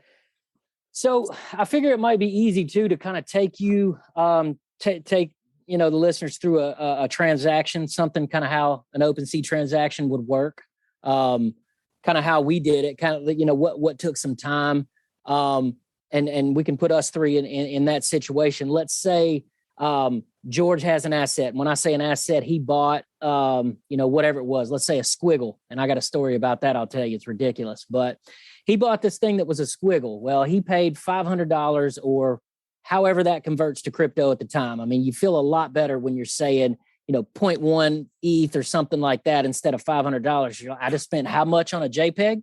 But okay, let's say he bought that and I'm interested in buying that from him. So he would go to this marketplace that I told you about, whether it be OpenSea. There's plenty of them out there. Looks rare, quite a few of them. And he goes in there and he puts his NFT. He has ownership of this based on it being in his wallet. He's got the transaction. He's got the blockchain info. Everything shows that he owns this thing. And that's what this marketplace tells me, is that it's a legitimate, he's a legitimate seller. So I go in and I click on the buy button. Well, what happens is my wallet pops up in my browser and it says, hey, here's your Ethereum wallet. I use MetaMask, I believe. And it says you have X amount of Ethereum in here. He's charging, 0.5 Ethereum for this. Okay. Do I want to pay that? Yes, I'll buy. So you hit sign, because what you're doing in this wallet, and again, Allan, correct me if I'm wrong, what you're doing is you are signing these contracts, these smart contracts that say what they're going to do. I'm going to go ahead and I've verified that George owns this. I verified that you have this amount of money in your wallet, going to go ahead and take that money, send it over to him, and then send that asset to you, and then print all of it on this ledger, all of it on this blockchain. Of course, the process does take a little while, and that's one of the things that, the Ethereum 2.0 is supposed to take care of, along with several other things. But I do a lot of transactions in Tezos, and man, it is fast and it is cheap. The gas, that's something else. There's a gas fee is what they call it. You can pretty much equate it to tax, but you have to liken it to Uber's fees, whenever times are high or whatever it is. If everybody's trying to buy this squiggle that George put out there, man, somebody's going to end up paying a lot more than 0.5 Ethereum. They could pay up to 1 or 1 point. Man, and when things were really out of hand, middle of last year, first quarter of last year, people were paying all kinds of money for the most ridiculous stuff. That's why you've got a lot of these dead wallets that are sitting out there with all these, they call them PFP. Somehow it's supposed to be profile picture. I don't know where the F comes from, but there's all these PFP projects. And, I bought into a couple of them. There was a few things. I had a little money to spend. I'll tell you about that story. I'm sitting there and a buddy says, hey, you got to go buy this squiggle. And I said, well, I hear you calling it a squiggle, but I'm not sure. Allan, are you familiar with any of this stuff? I've heard about it. Yeah, I've heard about it. So Art Blocks was one of your really cool platforms for artists and collectors alike, but it allowed artists to, there's a whole separate deal. And we could, I'm not as experienced as I need to be talking about this, but generative art versus traditional art. It's actually, it's artists who combine computer code with art. And the way that I describe it to, anybody that's at the office or anybody, basically, let's say you had, you got Salvador Dali in the room with you and you want an original Dali, but obviously you can't afford it and nobody else can either. So what they have Dolly do, they have him paint several elements of all his pictures. You got a group of melting clocks here. You got burning giraffes here. You got, chest of drawers. You got all these different elements of things that could be in a Dolly picture. Then they go in with the code on the back end and say, hey, I'm setting these parameters. I want these random things done. I want, let's make it a 5% chance that he gets a burning giraffe in his picture. Let's make it a 10% chance that he gets this clock. So when you're looking at all the percentages and all the numbers before the project starts, what they do, the artist put a limit on the number of mints that you can do on these generative projects. Some of them do it at 500, some of them do it at 100, some of them 10,000, just depending. So when you think about it, you have the certain percentages of getting all these certain elements. The one that's the most rare, you can figure that out from jump. But then when the artist puts that limit on it, let's say it's at 500, you might not get the most rare output that could possibly be made from that. So you're waiting until those 300 are done. And then you say, okay, based on what's out there, I got the most rare one. Okay, I'm good to go. So it's almost like a lottery. It definitely takes me back to, opening baseball cards, just hoping that you were going to get something cool. And so as I was doing that, I kind of, let me go back a little bit. I got this squiggle thing. My buddy says, go in and buy this thing. And it's literally what you think it is. It's a rainbow colored squiggle across your page. Like it's nothing fantastic. It's nothing like that. And I believe there was probably 10,000 of them generated. I wasn't there for the generation. And that's called mint. Whenever you make something, when you generate an NFT out of nothing, it's called minting it. And that actually brings that NFT into existence, has a connection, has a tie to the blockchain. So I went in there and I dropped $600 on this thing. And man, I'm sitting there, and of course, just what he said, the transaction takes a little while. It was a few minutes. It was in the early time. So it was probably 5 to 10 minutes.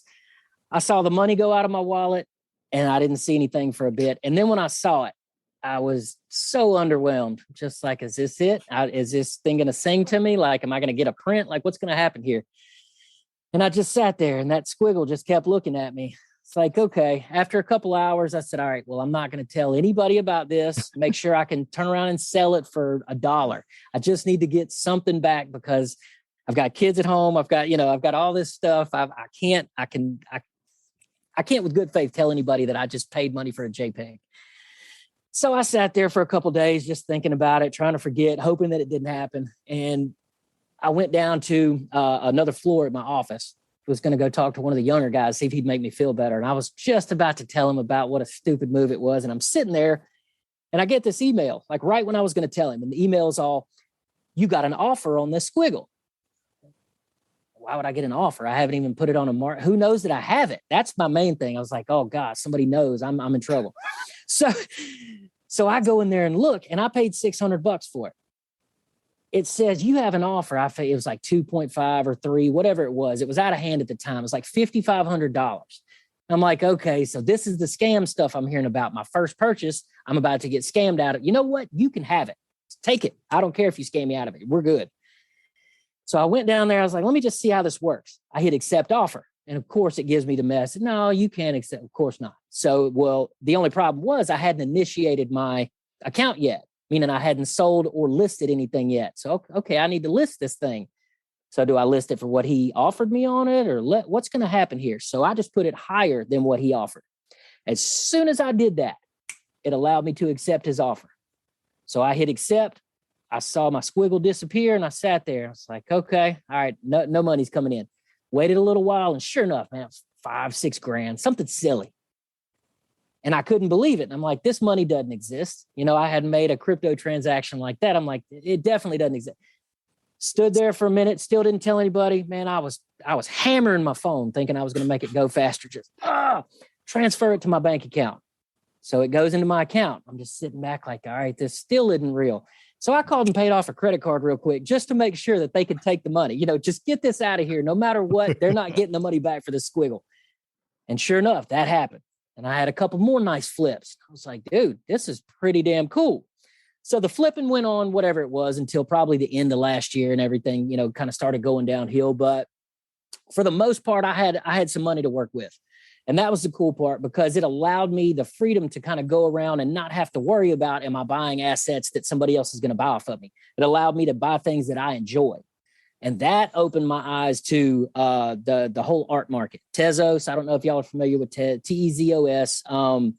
It's where your artists are. There's several old school artist marketplaces. You've got one called Object. It's OBJKT. You've got, I'm not sure how to say it. It's HICETNUNC. I don't know if it's, another language. I don't know what it is. But anyway, a lot of people just call it HIC. But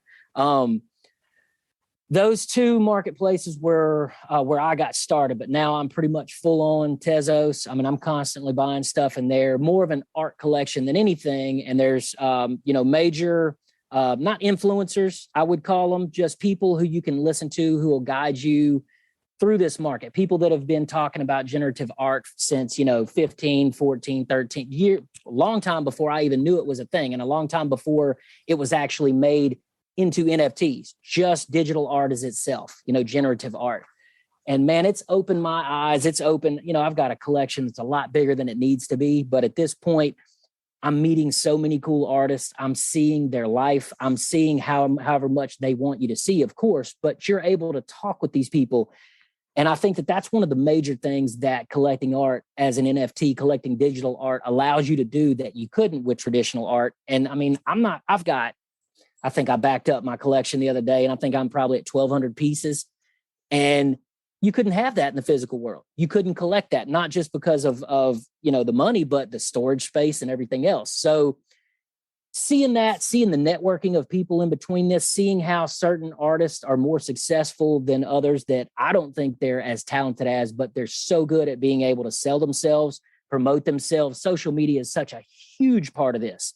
And, I don't have much to say on a Twitter, Instagram or something. I'm going to get on it and look and keep up with the artists that I like. And really that's it. But seeing that whole world open up and just in the one small vein that I jumped into and seeing just how wide open it is. I mean, seeing things from, not just your NFTs, but your DAOs, your decentralized autonomous organizations. I'm sure you're familiar with that, but it's a way for everybody to have a voice at the table. It's a way for everybody. You have a receipt. You have a ledger that says Barefield bought this. He owns this. He can sell it to you. That's my only retort to people who are coming by my office. Hey, you want to buy this, picture on my phone, whatever it is. Yeah, I'll buy it, but do you have the right to sell it, kind of thing? And that's the major thing. And, of course, I'll get all kinds of people that came up to me after I made those couple small flips. Oh, I'm going to give you some money. I need you to be my trader now. No, we're not doing that. We're just having a good time messing with technology, seeing that, like George said earlier, man, we are on the forefront of something. It's something big, but it's so wide open. It's just so wild, wild west to be able to look up and see the many opportunities that are out there for everybody. Whereas an artist, a year ago, 2 years ago, unless you're somebody super successful, and usually that doesn't happen until after an artist passes. So you're starting to see people get their flowers long before, they expire, kind of thing. And that's a major thing to me, is just being able to get in, talk to people, figure out, I really do. I like to help people. I like to see, like, there's 2 or 3 guys in Brazil that I can talk to, or that I do talk to, that are just amazing artists. These are professors. These are people who are just all across the board, walk a different walk of life than you see that I can see, but then you're seeing them create this art and you're like, wow, that's something totally different. Do you paint? Do you do anything on your own? No, I'm a coder. No, I'm this. No, I'm that. And you're starting to see not just a whole new wave of artists who are able to express themselves, but you're starting to see a community of marketers, of social media engineers, of all these different people who, without this realm, without this Web3, they're still sitting in a cube, doing their 9 to 5, toiling the day off. And it's just amazing to see, just to see all the tools that are available to people to create. It's a huge opportunity. It's a huge opportunity to explore. Yeah. And to mess around. And we often talk about it at House of Attention, because there's a few guys that have played in bands together or have played in bands. And we just talk again about that idea of the whole DIY ethic of it. And just don't wait for somebody else to do it. Just jump in and try it and make some of your own rules, because like you said, it is so Wild West. You just kind of go in and try a few things out. And that's one of the things that at House of Attention that's kind of driving us along right now, is just the idea of exploration, The idea, I mean, we're all experts sort of professionally in the things that we do in strategic consulting and marketing and branding and being artists and that kind of thing. But none of us are necessarily experts in the crypto space or the NFT space. I mean, you saw me stumble 20 minutes ago in describing an L2 function, right? But what's interesting about it is everybody is open to making some of those mistakes. And I don't mean mistakes when you dump $10,000 into an account, it doesn't come out, but mistakes in terms of trying new projects out, seeing what happens. Okay, let's throw this amount of money at minting this project and see what actually happens, see how many we can sell. Oh, you need to be good at social media. Okay, well, now we're going to have to learn how to do those types of things, or we're going to have to hire somebody. So there's this big learning curve that's happening around understanding the technology, which you did a great job of describing, and also understanding how you and your ideas can fit in. And that's where you see some of these, these wizards, so to speak, out there in the space who are just defining everything for themselves, being smart about the moves they make, putting out interesting assets and interesting pieces of art or interesting concepts for driving the utility of the tokens, and having a lot of success. And it's I just liken it back to being the .com days, and when people were just buying URLs and trying to figure out what a GeoCity was and all those types of things. We're at that same, George, to your point, we're at the forefront of something crazy, and it's the same thing. And I think us as sort of the generation we're in are lucky enough to be experienced enough, both as professionals and as humans, to be able to enter the space with maybe a little bit more perspective on what it means, broadly speaking. So what you were saying, what is House of Attention? House of Attention is a group there's around 10 of us. And again, we're all kind of creative consultants. We're strategists, we're artists, we're thinkers and makers, and it's a creative consultancy. And we essentially try to bridge the gap between Web 2 brands and Web 3 platforms and organizations, and sort of say, okay, well, if you're a Web 2 brand, which is basically just sort of a traditional brand like an Adidas or something like that, or a smaller group, and you want to get into the space, whether it's, just starting to think about metaverse projects, starting to think about maybe the Web 2.5 projects, where maybe you have some more kind of immersive experiential type of things that you're doing in the physical and real world.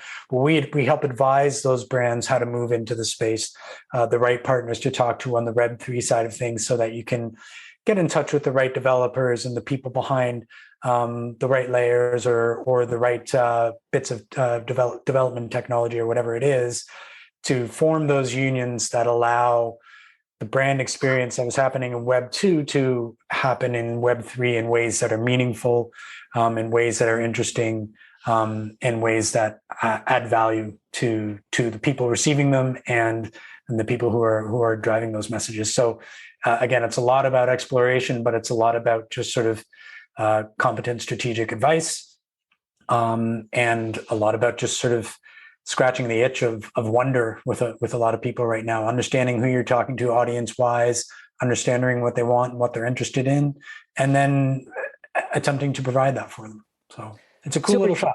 If you get, so let me say, all right, let's just say I run Adidas or whatever it is, and I come to you and I say, hey, I need help getting from 2 to 3. I need to see what we would look like. Give me an example of somebody that would. So a great example would be taking a project that you may be interested in launching. So maybe if we're using the Adidas analogy, it's something like a sneaker collection. And if I were to say to the two of you right now, what would an NFT sneaker look like? You would guaranteed tell me it's fucking made of gold, it's shining, there's lasers, and it's rotating around. And there's your NFT. I'll take $500 for the common model, right? Yeah. But what we're doing at House of Attention, and this is again going back to George's point about sort of that frontiersmanship, is saying, okay, let's park the spinning sneaker over here and let's talk about what it actually means to be a fan of Adidas. Well, being a fan of Adidas means you probably like certain types of street culture. You probably are interested in certain types of street art. You might be a soccer fan. You might be a bit of a basketball fan, a Kobe guy or something like that. What is all that wrapped up in? Is it wrapped up in music? What aspects of commerce is it wrapped up in? Okay, so now that we kind of understand that general landscape and that general Venn diagram of where all these things are intersecting.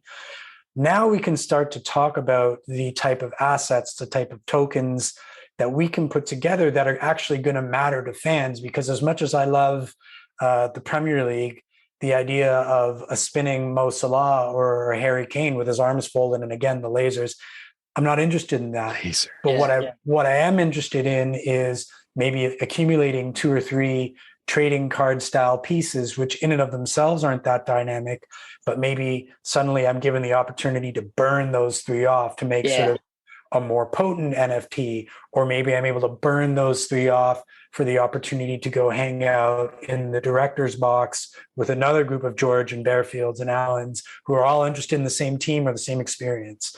So it's about driving experience, and it's about driving affinity to those brands in new and interesting ways. And what we're seeing right now is here's new and interesting way number 1, and then you kind of plateau and everybody sort of trades in that. And then here's new and interesting way number 2, and you kind of plateau on that. Mm-hmm. So it's going back to this generative kind of idea, but also it's just iteration on iteration. It's just smart people talking with themselves, and there's a bit of ad agency to it. There's a ton of kind of graphic design and that sort of design thinking that you're familiar with as a dude that did all that stuff growing up. And there's just a lot of passion and sort of understanding of the nuances of culture and how different audiences and fans engage with that culture. Because, I mean, going back to soccer, for example, there are soccer fans, right? But a band where you're just like all soccer and nothing else, that's a pretty narrow band. Yeah. You know, the 3 of us are all soccer fans, but we're all music fans. You know, y'all are hunting fans. I branch off this way and goes to photography and all that kind of stuff, but we still meet in the middle, and all of those influences input on the specific passion that we're talking about. So that's what I find really cool about the space, and also really cool about the work that we're doing at House of Attention, is taking the simplest concept and just trying to ramp it up and elevate it rather. Are you seeing any traction with music NFTs with what you're doing? To an extent, we are right now. We're interested in what the music industry is doing in terms of giving a lot of ownership back to artists and that type of thing. I think the crossover with music is starting to happen at festivals in the same way that it's happening at art galleries, right? So you say festivals, if you're at like Coachella or something like that, it's like you enter in, and maybe you're with your ticket, you are given a special minted NFT that maybe allows you to do X and Y. And I'm not sure exactly what that would be, but it seems to be tied a lot to the experience that you're having, and a lot less so to, again, okay, well, this is an MP3, and then, you know, my NFT allows me an MP3 of the album and a digital poster. It's not so much that. It's more about how can we take the digital and marry it with the real life and give that user a really cool experience. So there's a lot of rad stuff that's going on.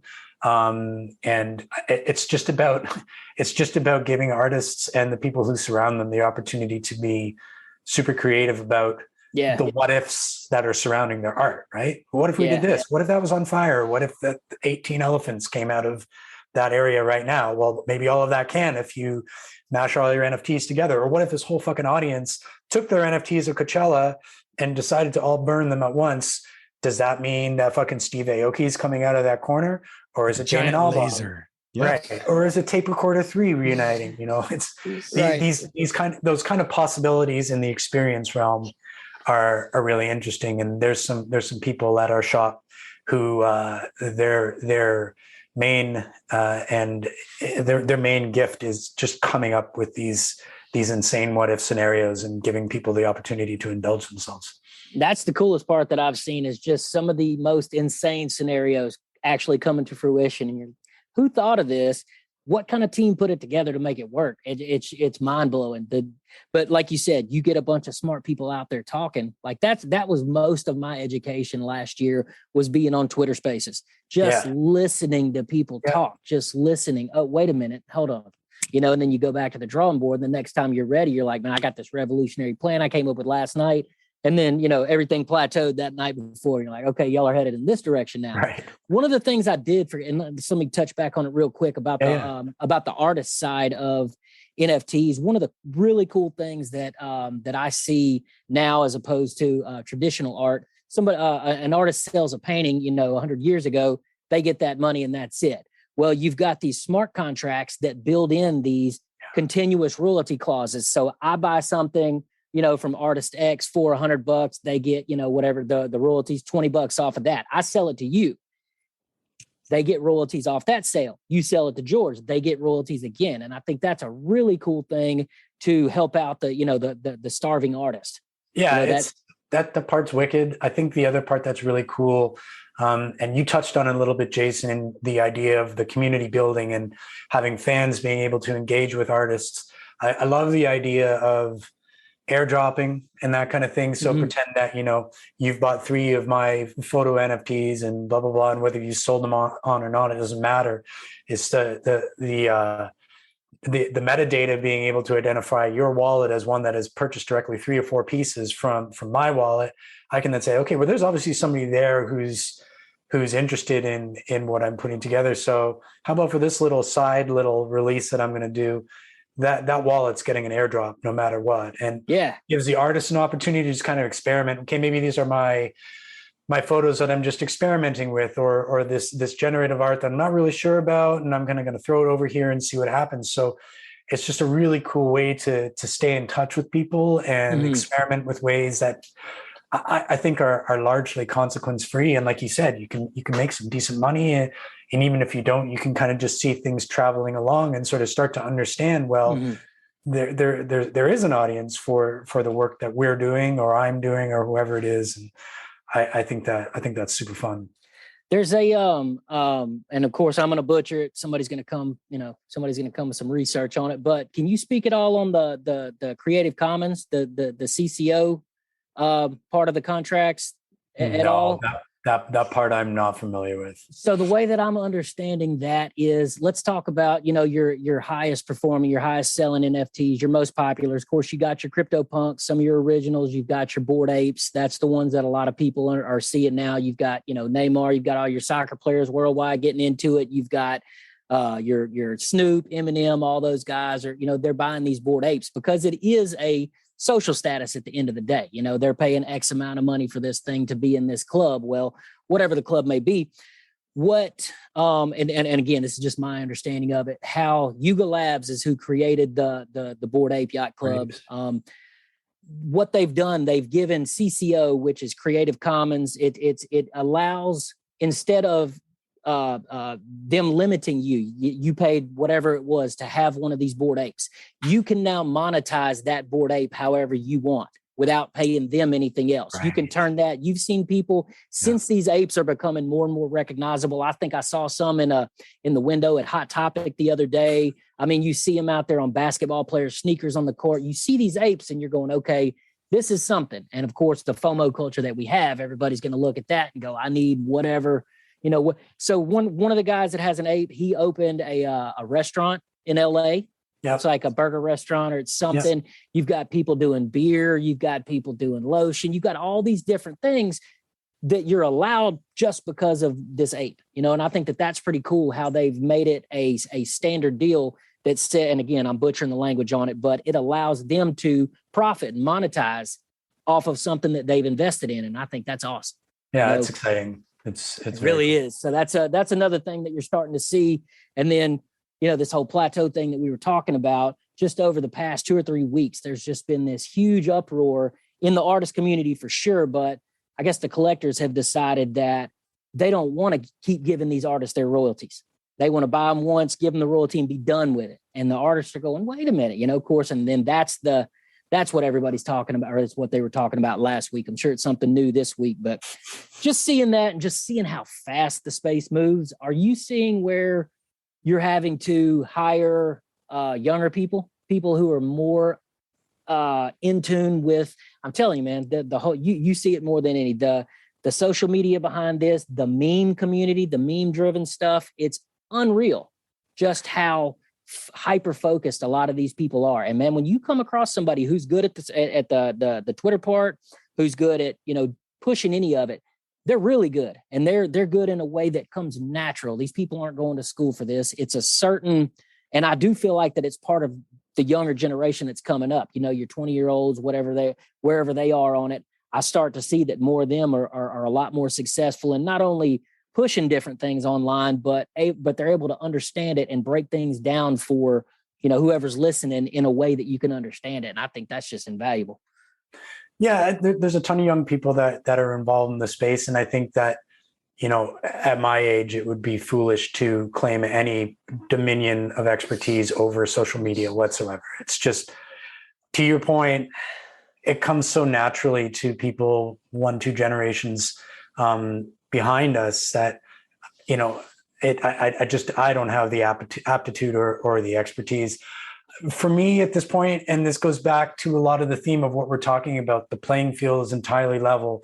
You can be 17 and you can be just as much of an expert in this space as I am. I think maybe the advantage that some of us being more established in our lives and in our careers is experience.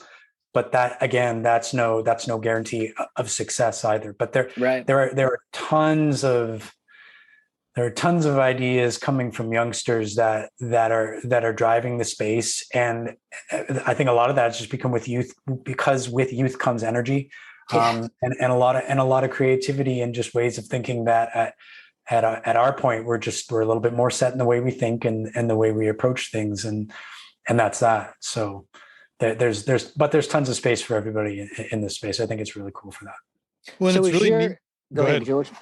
What I was going to say was like a lot of these types of discussions that we're having too, I've heard these different things and topics brought up in a Twitter Spaces that you actually help host there, right, Allan? It's with the House of Attention.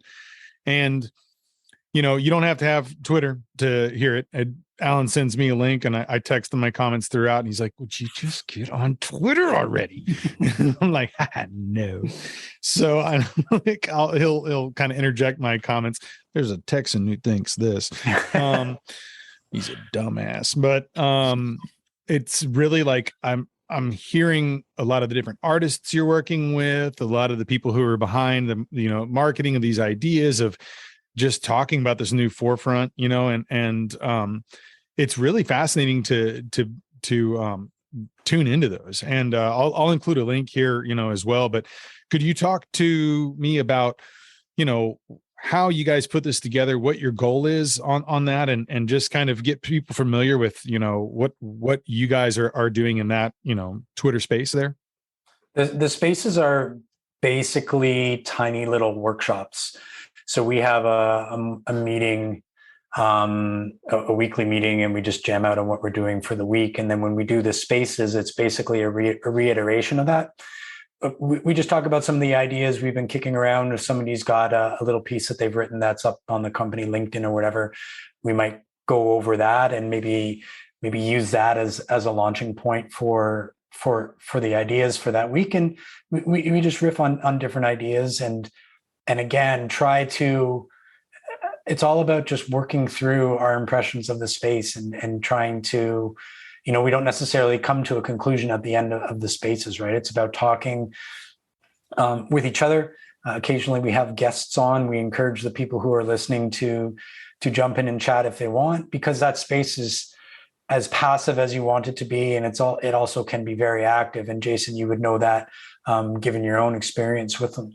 I love them. I think it's great. It's like putting on a little radio show, and the consequences are, I don't really see them as being any consequences, because the format is such that it's just about exploration of ideas. And we often get ideas for future little pieces that we want to write down. We occasionally are getting ideas for projects or ways to approach projects, all that type of stuff. So that's the main gist behind them.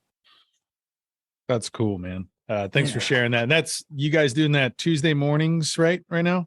Right now, they're scheduled. We've pushed them to Tuesday afternoons at 2 p.m. Eastern is usually when we're doing that. And that's to accommodate more of the people on your time zone and a little bit further west. Nice. Well, yeah, I'll definitely throw a link down here too, because they're fun to listen to. And I can give you Allan's number on the side, and you guys can text him incessantly as well. You're welcome.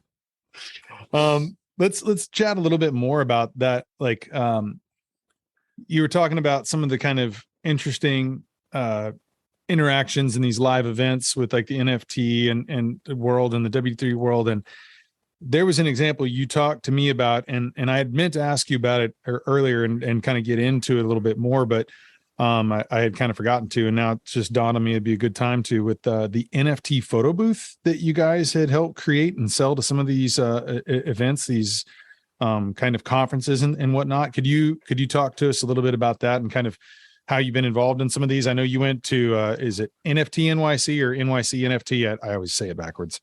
Which one is it? We were at NFT NYC, but we weren't there with the photo booth. We did the photo booth at the Avalanche conference in Barcelona.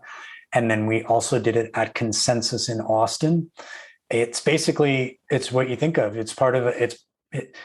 Ultimately, with some of the things that we're planning out, it would be the culmination of more of a gallery experience that we would walk users through. That would be a mix of traditional and digital art, a big, large immersive space, and then the tail end, there's a bit more of kind of like a cocktail space, food, drinks, that type of thing. And at that place, the NFT photo booth would be there, and that would be to the culmination of your experience. But what we've been using it for thus far is, you're at a different event, you're with your buddies. And different photos are taken of you doing your thing. And then that photo gets minted, and we take them through the process of building out a wallet if they don't have one, making sure that NFT gets into their wallet. We also did one at ETH Denver where we actually had this big 80-foot screen where different bits of art was being generated by an animation engine using Unreal Engine. And so users could actually go in and use this physical thing to manipulate the art. You could choose a moment where you wanted to freeze that art. That was then captured and minted as an NFT and chucked into your wallet as well. So it's a cool way to mainly educate people on NFTs and what they are, and educate them on the process of actually opening up a wallet and starting through that process, because a ton of people are still pretty low on experience when it comes to that. And it's just a great way to capture experiences of the event that you might be at. And, it's a nice thing to be able to sell in as part of some of the other experiential pieces that we sell into different clients. So that's so cool, man. Yeah, it's a bit of a party piece, and it works pretty well for a lot of people. So. Well, and we're seeing a lot of different events like that. I mean, I know we have a friend that we went to college with, Justin Molinino, and he's putting together all these events where there's so much like the interactivity of art and music and technology and this, NFTs and this W3 space and meta world. And it's just fascinating to me to see how all this art and these conferences and events are coming together. And it's mind blowing. I mean, some of those kind of, 4D type experiences are things where you're walking in and the pace of which you're walking into a room will determine what kind of music is being played. And maybe your ambient temperature is then that controls the color of the screen behind you. And then as you interact with something, it's making some other type of musical interaction, like all these that you become a part of that living piece of art. And, for some people it's the experience and you've walked into it and you walk out and it's done. Sometimes you're left with an NFT or you're left with some kind of video, it's something that it's personalized to you or that you can purchase or whatever it may be. But it's just a fascinating space. I mean, I'm just blown away by that. And I know I haven't been to like a lot of the events that, other folks have. I'm just kind of seeing it whenever friends are, promoting it and such too. And it's like, whoa, I wouldn't have imagined any of these things 20 years ago. And just now let your imagination run wild. That's pretty much the ticket, right? For if you got the cash, or if you can get somebody to pay for it, or a mixture of both, you sell some tickets, or sell some meals while they're there. However it is that you're going to go about identifying your revenue, in order to provide the experience, right? Then light it up. It's cool. There's a ton of stuff that's happening. Well, and you just talked about like, meal too. And it kind of reminded me, there's Harry Rosenblum and his connection with you guys and working out Steak DAO. That's right. So talk to me a little bit about that, because that's like a whole cool idea about how you can have this interaction with food and your NFTs and things of that nature. Yeah, well, there's a big contingent at House of Attention who are not only foodies, but who have 20 years of experience opening restaurants and sort of workspaces, writing cookbooks, putting on insane experiential events to do with food. And Harry happens to be one of those. And he's one of his big passions is meat preparation, meat upbringing, table to, farm to table type of experiences related to meat. He's also a big Japanophile.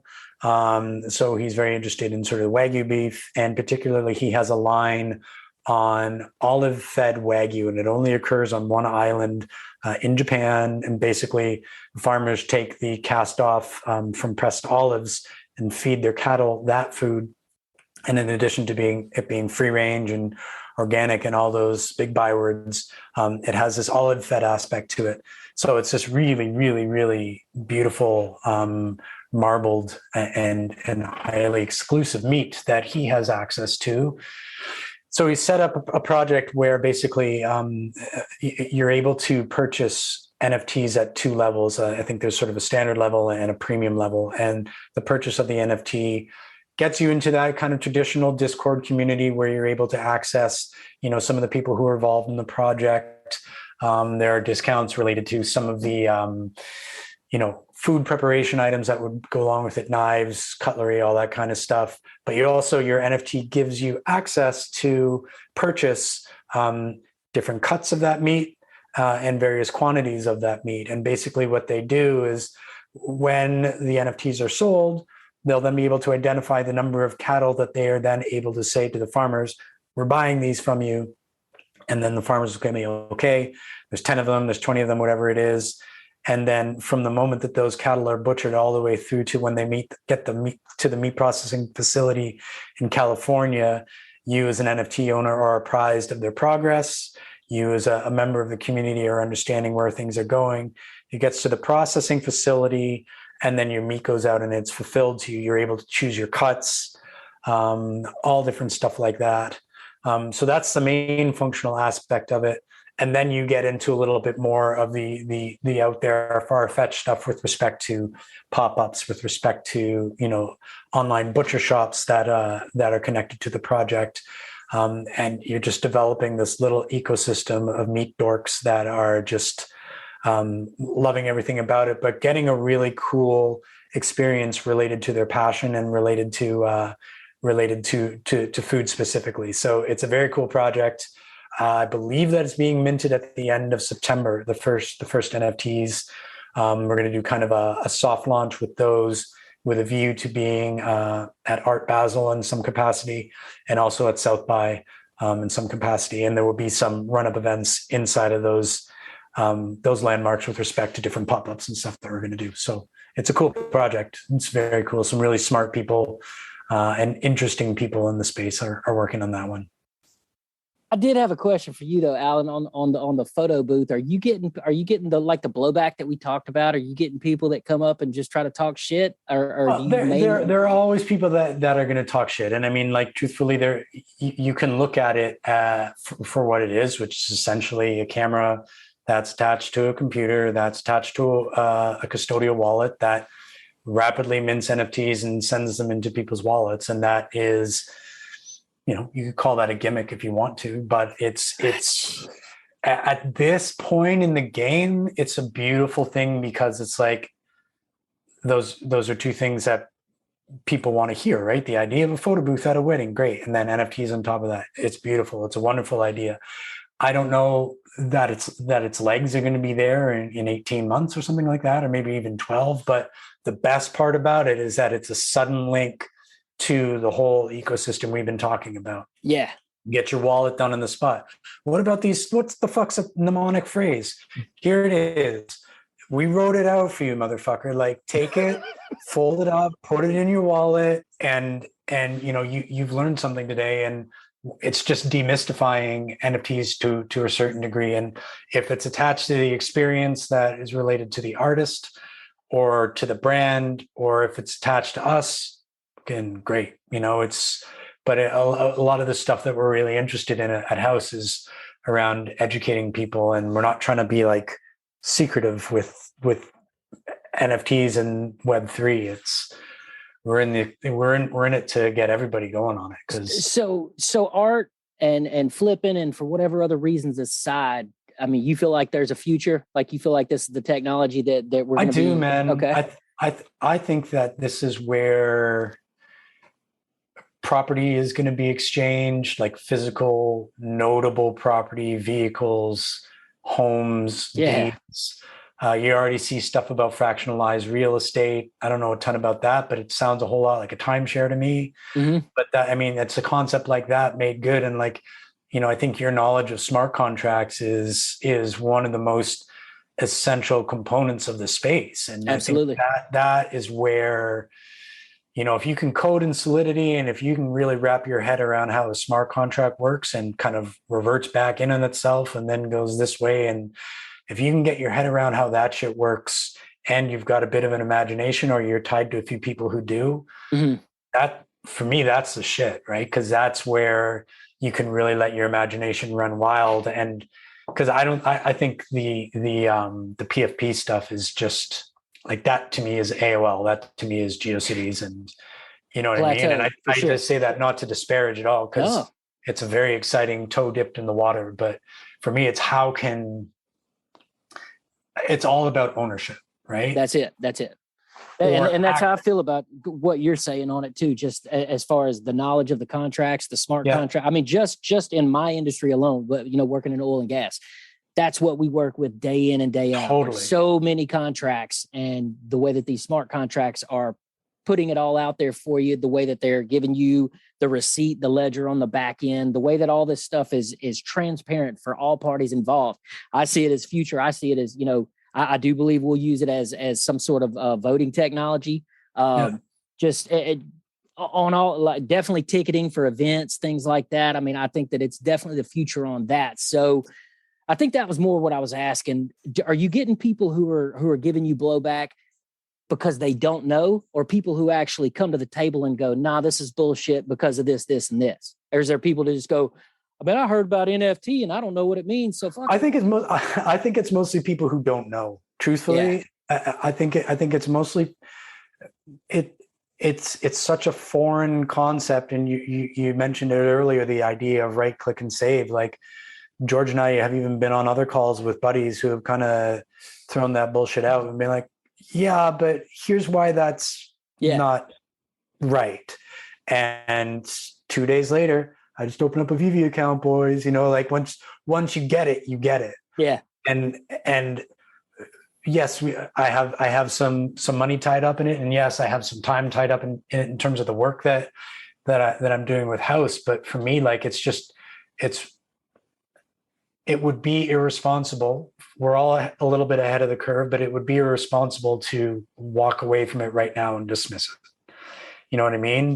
Because it's scary or it's uncertain or it's weird or we're in this massive dip, because I don't believe it's going away. And I think that as more and more people start to understand it, and more people will right now because of the dip, because it's super cheap and a lot of people are creating right now and thinking, the next time when we come out of that dip, it's going to become a lot more real to a lot more people. And I don't mean overnight, but like it's going to become a lot more meaningful to a lot more people. And suddenly you're going to see it really start to go, I think. Are you participating in any of like are you buying like ENS domains or doing any of that kind of stuff? Are you buying? I've thought about buying ETH domains and that kind of stuff. And if I had a little bit more money, I probably would buy more of them. But, any of that kind of speculative sort of parking of assets right now to me is really smart. And, it's the same thing as buying food.com or pets.com or whatever it is, just buying it, parking it, and, somebody's gonna send you an offer when you're going down to see your buddy on the floor below you, and you're gonna have to sell it, right? So that's how it goes. And George, if you're not familiar with what we're talking about, it's basically like the .com days where you would buy something, mapmyranch.eth or mapmyranch.tez, something like that, where you have your wallets that you get, and you can point them to anything. I'm just using wallet as an example, but your wallet's going to be this crazy, alphanumeric set of what is it, 64, some kind of crazy amount of numbers and letters. You're never going to remember that to give to anybody. So if I want to send something to you, send you some ETH or whatever it is, I can just send it to mapmyranch.eth instead. You can forward it and point them anywhere. And you're starting to see these companies, I guess that, could be some of what House does, like, maybe offers them that as an example or something. But I want to say Tiffany's just did it. Did you see their drop they did? It was like nftiffany.eth or something silly. Yeah. But anyway, so a lot of your bigger companies are buying into, like you said, food.eth or, it's really the numbers right now for some reason, man, like the 3-digit numbers, 000, all the way up to 999. Like people are losing their minds and paying so much money for those. Yeah. I don't know if it's going to turn into phone numbers. I don't know what it's going to turn into, but yeah, there's people stockpiling these just like they did the .coms back when. Yeah. It's insane. It's nuts. That is, I remember you talked to me a little bit about that because I think you have one through one of your wallets, and we had that discussion there too. Yeah. But it's it's fascinating, and just I remember when you were talking about too, like food.com, like there was folks who, when I think it was a reference to like when people were first buying domains, and there was a guy who, if unless it's just an urban legend, but there's a guy who bought like Walmart.com and McDonald's.com before the brand name got it. And then it's, they don't want to have like McDonald's.net or themcdonalds.com. They want to have like the name that is their brand. So what do you have to do? Someone else owns the domain. You got to buy it from them. And maybe there's a brokerage service or whatever. Because that happens nowadays too. If you look up some URL that you want to get, or maybe it's like your name or something, and you're like, you want to have it because you want to build your website, and you're like, oh man, someone else has it. It's like, oh, it's available for, $1,000.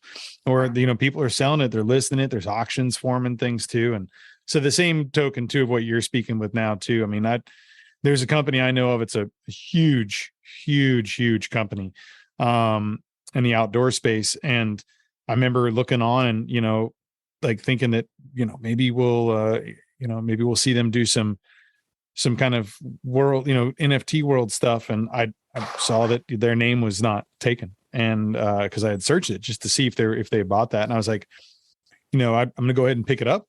And it was super cheap. And it wasn't for the idea to flip it. It's because I know someone in that company there too. And I thought, I'd rather give it to them for $20 a year than have them have to pay for it later on down the road, much more for it. But there are people who are doing that, and that's their investment even in here. Just like, you're buying an NFT and hoping that it, quadruples or more, and you sell it and make some profit. There's a lot of people in this space that are finding ways to monetize their either experience or just being like, just good little salesmen, and women, they're, it's fascinating to I think that's the key to what you said, man. People are able to monetize their experience, and not just monetize it, but mint it, if you would. I mean, put out more than just a picture, just a song. You're putting out an experience. Like he was saying, like you can, what does this NFT entitle you to? Does it make you part of a club? Is it just something to look at? Private concert. Yeah. Awesome piece of oil-fed Wagyu steak. Yeah. Any of that. Got me hungry.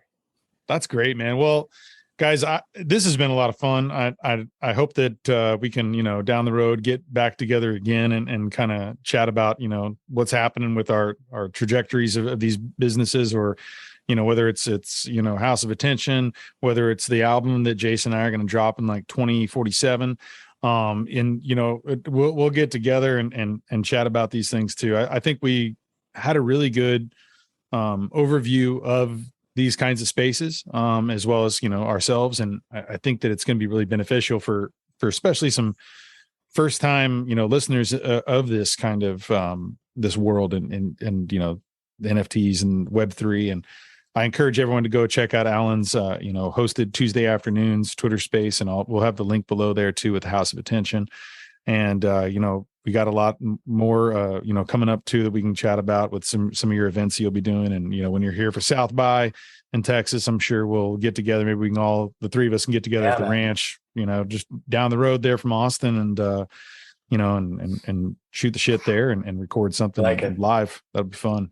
Been looking for a reason to get down there. There we go. There we go. Well, gentlemen, thanks a lot. Allan, tell people where they can kind of find you online and some of the stuff you're doing. Sure. Yeah. I hang out at allanl.com. Most of the time that's ALLANL.com. My Instagram is at Allan Lewis _. So same thing, ALLANLEWIS with an underscore after it. Jason, where they can find you, man? You can't. I knew it. Yeah, I'm not out there, man. I'm not out there like I was. I got an Instagram. It's Shuttleworth, HSHETTLE, Worth, WRTH. Don't post there much. Just kind of get on, hang out, do what I do there. Same with Twitter. I don't talk much on there. Just kind of stalk and lurk and listen to spaces. But yeah, man, I'm learning. Still picking everything up. So even if that's what I can say to any of the listeners, any of the new listeners, whatever it may be, if you're confused, don't worry. I wake up in that state every day, you know? Good stuff. Well, gentlemen, thanks again for this, and y'all have a great afternoon. Good talking with you. My pleasure. Thank you, George. Easy. Thank you.